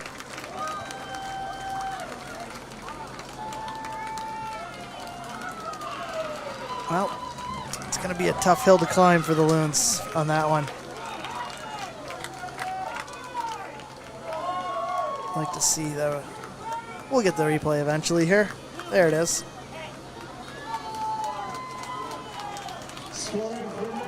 Right, that's man on man. I'm gonna beat you at soccer right there. A decisive finish for Lucas Hart, who in just a handful of minutes in this second half has matched his tournament output of goals. 4 now in the Super Cup, 2 this evening for Hart, the native of London, England. And at the restart, it is 3-0 Med City. Some more substitutions coming in here. Entering the pitch for Minnesota United FC. Number 73, Dominic Vargas. Substituting for number 76, Thomas Macalester. So it looks like number 76, Thomas Kneizer's day is done in the midfield, and Dominic Vargas, number 73, joining the fray here, joining an uphill battle. Vargas, the native of Owatonna, Minnesota, seeing his first minutes this evening. Vargas is one of the multitude of players, though, who have been either training or called up officially to the Loons' next pro squad. One of those 12 players, the man who he subbed on for, Kneiser, also another one of those players. In your research up to this game, Jake, can you confirm that Minnesota United doesn't, on their roster, they don't have many, if any, players from outside of Minnesota, correct? Correct. In fact, on today's match day squad alone, you have Perry Blay, who's from Georgia, Lajewski, who's from Wisconsin, and then 4-4, who is from Des Moines, Iowa, and then also Heckenleibel, who also is from Iowa. So only 4 of the 18 that we saw in this 18-man roster are from outside of the land of 10,000 lakes. And how many players are from Minnesota for Med City? Probably close to 0. So you definitely see a tale of 2 different types of teams here. I mean, it's one more home regional grown, and obviously that's how it goes with academies, you know. By my count, 8 on my spotting board for Med City. But that includes the whole roster. That's not just today's game day roster. Right. Yeah, I think game day wise, I don't think it's very Minnesota heavy. But that's the nature of the 2 different types of programs here. One is using homegrown rights territorially to build their squad, and the other is bringing in players from outside the state. Here's Heckenleibel. Couldn't fight off the second challenge there. Really battling, though, on that far side.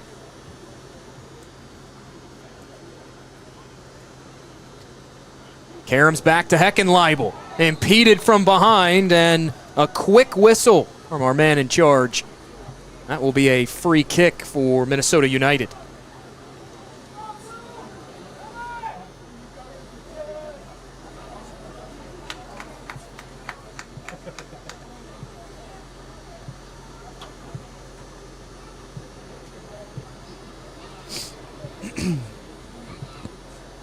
Set pieces, a good way to try to peg one back if you're Minnesota United U19s. Have to make the most of this opportunity.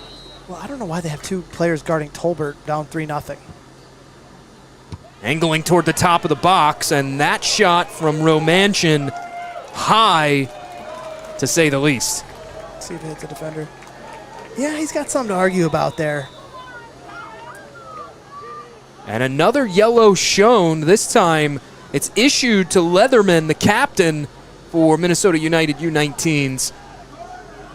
Let his displeasure be known to the official. But he has something to argue about. But for me, I'm more arguing with why do you have 2 players guarding one attacker when you're down 3 goals? Those are the chances you have to take. Like, if Tolbert's going to beat you in a foot race, and you're worried about that over potentially getting a set-piece goal, then some priorities are being questioned there. Loons coded that well defensively, but it is out off of Leatherman, so throw given.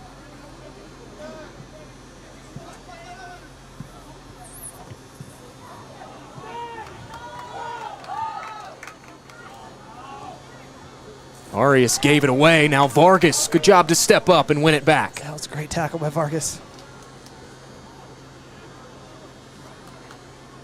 Here's Roberts with it in the wide areas.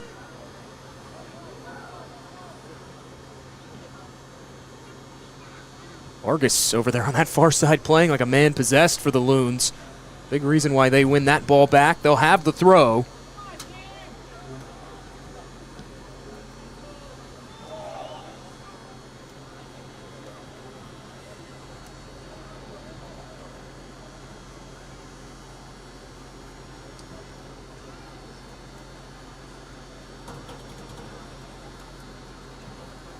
Looks like Schaefer got a yellow card too.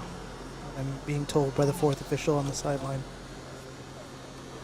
Also in the 70th minute, arguing the same argument that Leatherman had.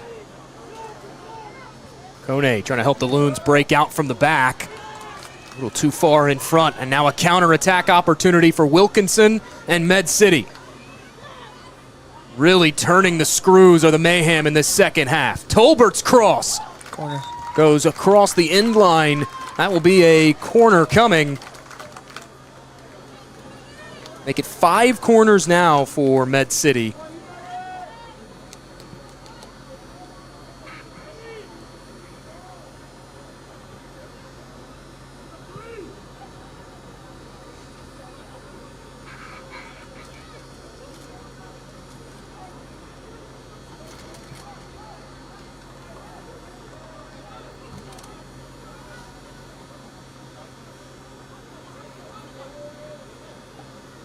The lady in the background being attacked by a bunch of kids in Ninja Turtle costumes. Gotta love local soccer, folks. I think it was a coordinated attack, though. Loons will have the throw far side as their manager, Fernando Adi, watches on. A lengthy MLS career as a striker. Stints with Portland Timbers, Cincinnati FC, Minnesota United, as well as the Columbus Crew. He winning a couple MLS Cups in there. Portland, Columbus, maybe. Portland, I think. Yeah. I don't know if he won. Well, put it this way: without our crack research team here, we know that he at least participated in them. We don't know if he won them or not. Our job was not to research his playing career today. Adi hoping to help will his team back from this 3-0 deficit late in this second half. Coaching in his first Cup final.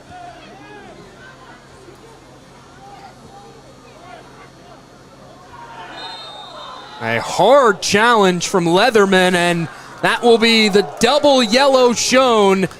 Players sent off for Minnesota United. It's Merrick Schaefer. Schaefer, his second yellow of this match, meaning the Loons will play a man down for close to the final 15 minutes.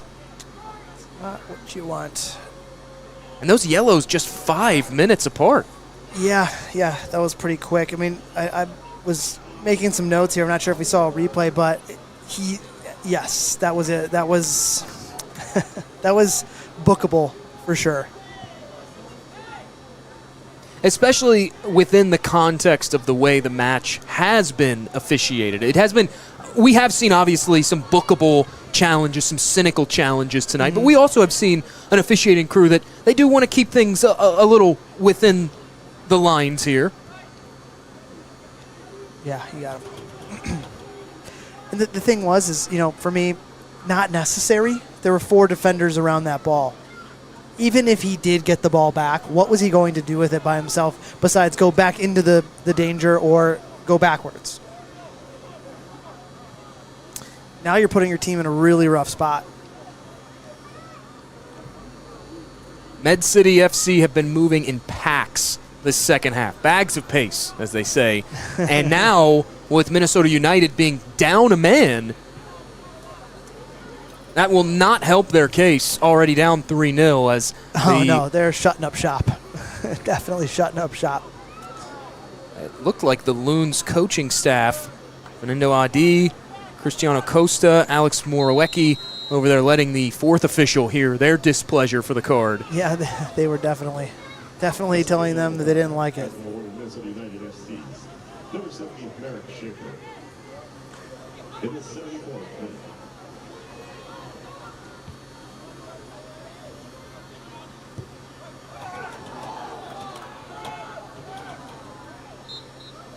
Oh, they're calling him offside. He got fouled. Is that Wilkinson?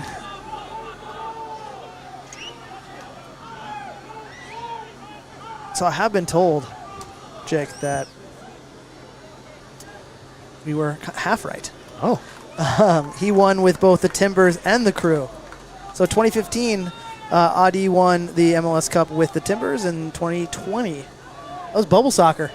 And if I'm not mistaken, I believe that after Adi's contract ended with Cincinnati FC, they were still USL Championship when he first arrived. They were in the process of transitioning up. Mm-hmm. He was with them through their MLS transition. His deal expired. Columbus picked him up, but he never actually played for Columbus Crew. If my research was correct, he was on the roster, but didn't play, if I'm not mistaken, in that 2020 season. And then after that was when he, I believe, retired from playing and moved into a coaching role with Minnesota United. Yep. So says Wikipedia, at least. All right, so one of the bench members, the coaching staff of Minnesota United, just got sent off, and looks like he's sitting back down. We're gonna get some free soccer here. There's been a lot of time getting people that were sent off back to the showers. That is Alex Morawecki, who has been sent off. An early shower for him. I've been there before. You're frustrated. You're down 3 goals. The rope's getting tighter around the neck, and frustrations are settling in. But what are you going to really do? Like what is arguing to the point of a red card going to do for your team? You're not firing them up right now. They're down a guy, and they're trying to get their lungs about themselves because they're going to have to work extra hard. I guess it is apropos that the officiating team wore yellow this evening because this match has been awash in yellow. Yep. Sprinkle of red.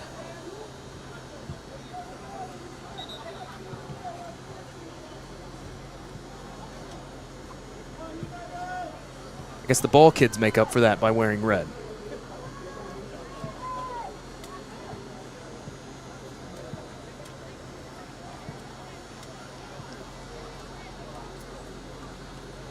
That was probably as good a time as ever to thank some sponsors. Blue Jay Insurance. For all your auto, home, business, and life insurance needs in Minnesota, Wisconsin, and Iowa, give Blue Jay Insurance a call. To get started on a quote for custom insurance plans that fit your life, contact BlueJayAgency.com. Thank you, Blue Jay Insurance. And finally, we'll round it out here, thanking all of our wonderful sponsors for this great tournament. Pro Scarves, they have them for sale. I don't know if you saw them down there. The Minnesota Super Cup scarves are pretty cool looking. Minnesota Super Cup would also like to thank the official scarf provider, Pro Scarves. Get unique designs for your team's next custom knitted scarf with Pro Scarves at proscarves.com. And thank you, sponsors. This extended stoppage continues here. They're waiting. Were they waiting for the coach to get off? Which he finally did. And play resumes here at Macalester Stadium. As you mentioned, we are surely in for the maximum amount of stoppage time we could probably see due to that extended stoppage in play. Yeah, you may, or the referee might just deem that, at 3-0, give them Good ball played through to Heckenleibel. In a foot race here and muscled off the ball by Rasmussen. That's great defense. Yeah, maybe the referee just looks at it. If Minnesota's not showing the ability to fight back here, that maybe they cut it a little bit short, but still give them an opportunity. Kone with the interception. Looking for Kone. Gonzalez. No, I don't see anything in that. The fans want it, but I don't see anything in that.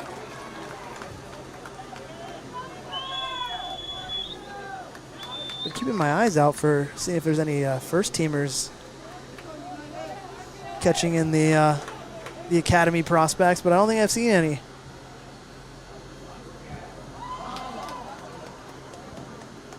Sliding clearance from the Loons U19 side. It'll be a Minnesota throw quickly taken. Here's the replay. No, Gonzalez got the ball. Nothing in that.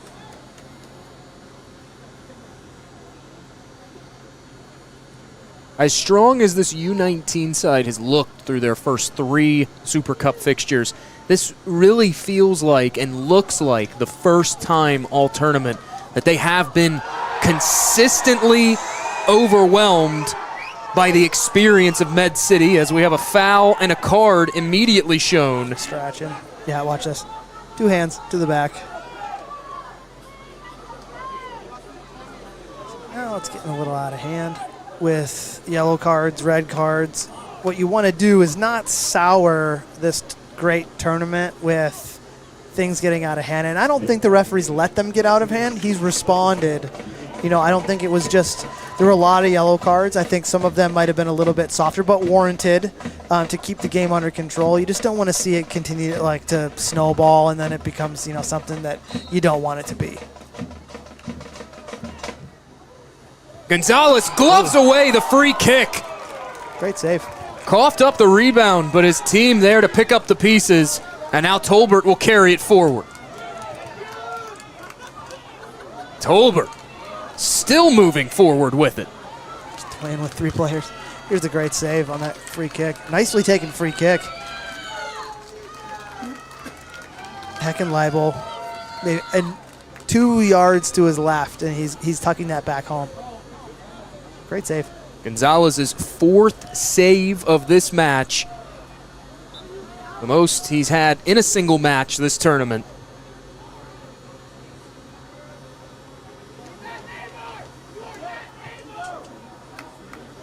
But going back to my point a minute ago before that free kick, this Loons U19 side, they've done a great job of holding their own in spite of their age and lack of experience. They just haven't been on the earth as long as some of these players have. But this does look like and feel like the first match where they have been consistently outmatched and overwhelmed by the experience of an older team.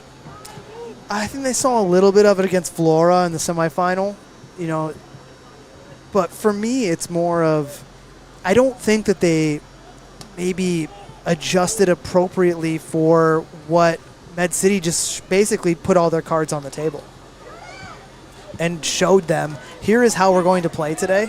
That shot saved by Gonzalez, his 5th. Here's how we're going to play today. And then they never really tried anything different. And they didn't adjust to it where they could account for it, but also counter off of it. And I think that's where you saw limited action for Gonzalez today. Back over the top. Tolbert nudged forward. Great Saved save by Roach. Schroeder just couldn't get a good first touch on it. If he goes to his left, he scores again. I'm sorry, man. Ricardo, I don't mean to hammer on your left foot, but maybe something to work on in the offseason. Going back into pressure because you don't want to use it when the goalkeeper was going that way, the defenders are going that way. Those are the things that when you get to the next level, you have to be able to do. Med City will have the throw as we approach the 85th minute now here in this Super Cup final. The mayhem of Med City out of Rochester, Minnesota, inching ever so closer to clinching the first ever Minnesota Super Cup. A foot race here for Tolbert and the defender, and the Loons will win that. Steered back to Roach, who has 4 saves of his own despite giving up the 3 goals. Yeah, I think out of the 3 goals, 1 may be his fault. The other 2, nothing he can really do about it. Good ball played through here. Something building for Minnesota. Too many dark blue shirts back. That delivery to Romanchin behind him. Loons still with it, though.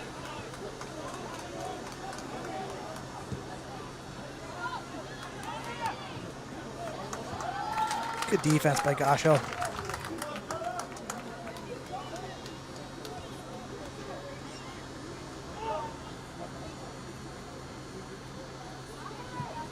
Justin Arias, the Bloomington, Minnesota native, had it for a moment. Another one of those players who has spent time training with the Next Pro side. He's actually been training with the Next Pro team since he was a U17er. Is of El Salvador descent, was called up. Who was that again? Arias, number 24. Yeah, okay. Arias was actually called up. I thought this was fascinating. Arias was called up to the El Salvador national team in 2022, was not able to get a passport in time and had to ultimately miss out on the opportunity. So he didn't have a passport? Correct. Interesting. That seems like one of those things where, like, the El Salvador, consulate calls the American consulate and is like, hey, can we get this sorted out? That's unfortunate. And obviously, I'm anticipating he didn't have a chance since then to get called back up. No, not yet. No, it was just last year, so late last year, I think, for one of the qualifiers, I believe is what it was, if I read correctly. But yeah, the Gold Cup. Is El Salvador in the Copa America this year? I don't believe so, but that just kind of stinks. When players are at the international level aren't afforded the opportunity for paperwork issues. Here's Tolbert. Can't sidestep the defender. Official says play on.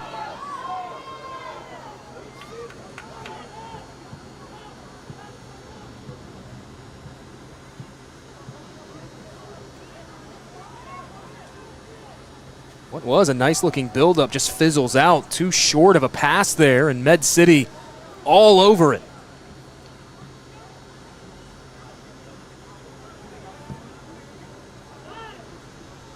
Nice cross from Schroeder here as they'll change the angle of the attack. Hart with it. Hart's brace has spurred Med City to this 3-0 lead as we approach full time at Macalester Stadium here in St. Paul.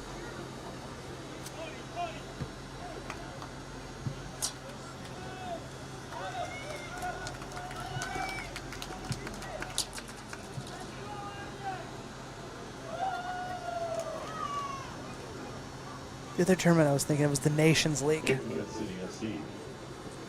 Number 19, Abdersak Boulay. Substitution for number 7, Ricardo Schroeder Jr. Looks like Schroeder's night is done. Number 7, the winger, who got in some dangerous spots but wasn't able to find the back of the net. Picked up a yellow card in the 20th minute. Is being substituted for Abdersak Boulay. We'll call him. Sorry. Didn't get the pronunciation guide. Homegrown product is Boulale. Boulale. There we go. Sorry. He's an all-state Minnesota pick at the high school level last season. Actually had a hat trick in high school play against Lakeville South. Nice. There's a whistle and a foul gives Minnesota United the free kick about 5 yards outside the penalty area. Fourth official indicates 9 minutes plus of stoppage. So I was wrong. They're not going to go 5 and pack up shop and get out of here. They're going to give them the full 9. Has a go of it, does Romanchin, and skies it over the bar. As you see, it is official. 9 minutes of stoppage time. The fourth official has indicated it will be 9 minutes of stoppage time. With both of these teams having logged grueling outings in their semifinal match, especially this Minnesota United team who extra time, penalties, you have to know they are probably internally shuddering at the thought of almost 100 minutes of soccer. Here's Tolbert with it.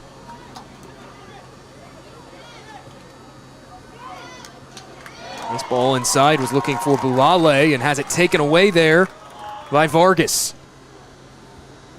There's the second ball.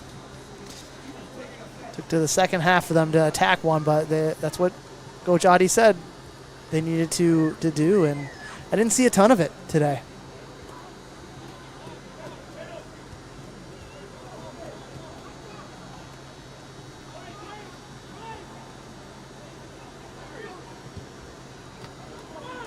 Ball back over the top to Tolbert now. Foot race here.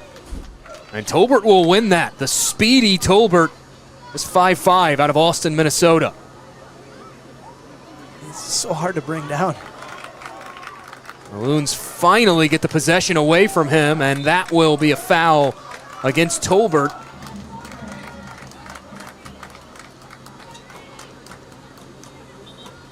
By my count, that is 16 fouls now against Med City. And 14 against Minnesota United.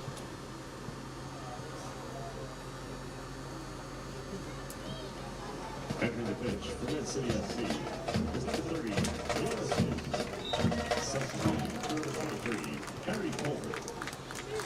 Tolbert's speedy night has ended. Picking up a yellow card in the 56th minute, but he is being replaced by number 30, Jonas Muse. Muse, another homegrown talent from Rochester, Minnesota. You see their version of their academy getting some minutes. Ball over the top to Boulale. In on goal. Boulale. Another chance blocked. Third effort off the turf and into the gloves of Roach. Just put it into the chin of Leatherman there.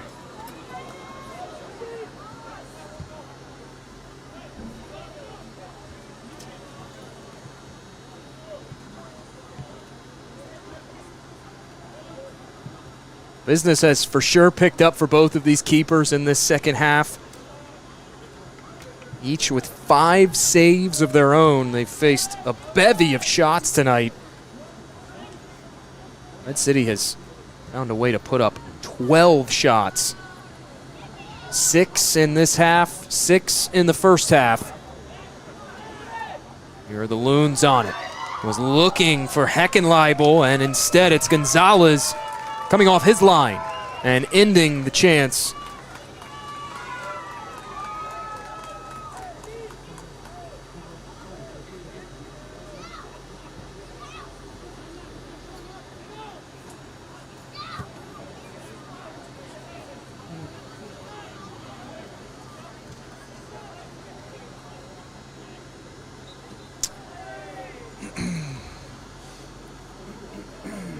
Wale tripped up from behind. Free kick given to Med City.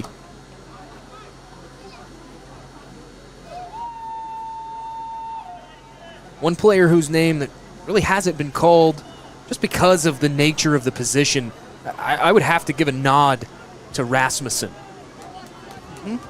The native of Denmark, Randers, Denmark to be exact. He even has the ball right now wearing the number 3 shirt, on pace to log his 4th match out of the 4 matches that Med City has played, where he's played every single minute of the match. A defensive stalwart on that back line. Yeah, and he's a right back too, which means he doesn't just sit on his tail, right? He's not just anchored in the middle of the field. He's getting up and back. You saw most times too when they were attacking with the opposite side outside defender, he was slotting back in, and he was most often times being the one having to chase Kane down. Did pick up that yellow card right at the beginning of the second half with a totally warranted yellow card, but you know, you're right. That was a very good point. Here's Muse providing the width. Now cut back in. Ball leaks through. Still alive. Boulale's shot blocked. Not before the whistle sounds. Penalty. Looks like Roach. If you watch, Roach kicks his leg out here.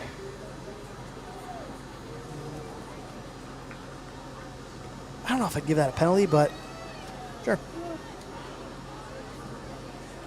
Hart going for his hat trick. Lucas Hart will step up to the penalty spot. Double kick awarded to Med City FC.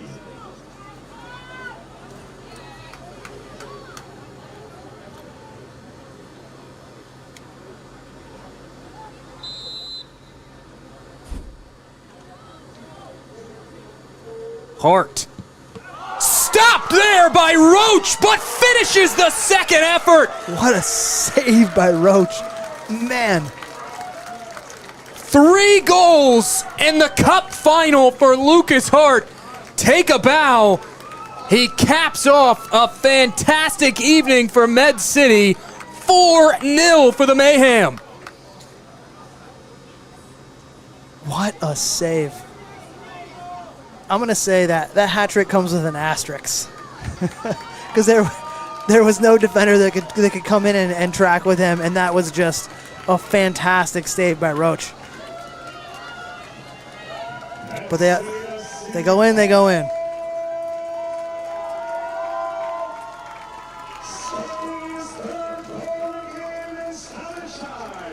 I'm not sure if there's a better example of just what underscores this second half for Med City. All the things bouncing their way, including that off the crossbar, back out of the hands of Roach, and right to the feet of Hart. I don't know how he got his foot on that to then direct it off the crossbar. I'm more impressed with the save than I am the goal, it being a hat trick. Credit where credit's due. Lucas Hart today put 3 past Roach, one way or the other.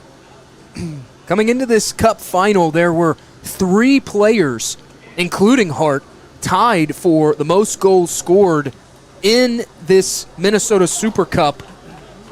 Suad Suljic for Vlora FC. You had Schroeder for this same Med City side, and then also Hart.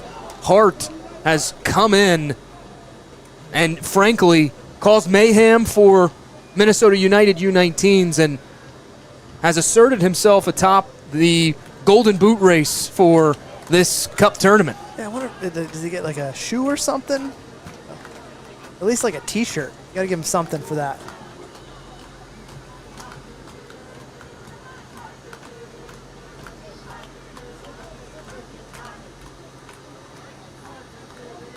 Closing in on the full-time whistle here at Macalester Stadium. 8.5 minutes of the 9 minutes of stoppage time have elapsed. Med City's 5th-year coach Neil Cassidy said earlier this week, coming into the tournament, since day one, the goal was to win it all. They wanted to achieve the double. He said it's something that not many teams get to enjoy. And now here in just mere seconds, his Med City team will have achieved that goal.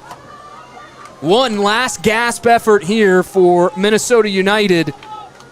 A corner one in the waning moments of this match.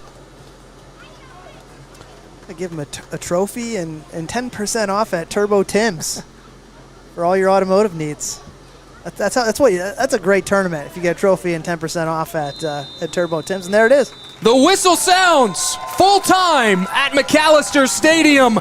Med City Mayhem have done it. A 4-0 victory, and for the first time in club history, Med City FC are Minnesota Super Cup champions.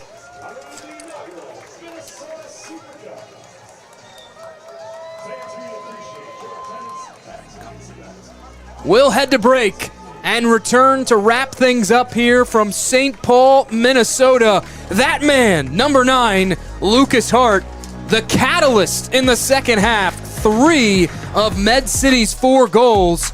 All smiles for the Mayhem, who are Super Cup champions.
Back at Macalester Stadium in St. Paul, Minnesota.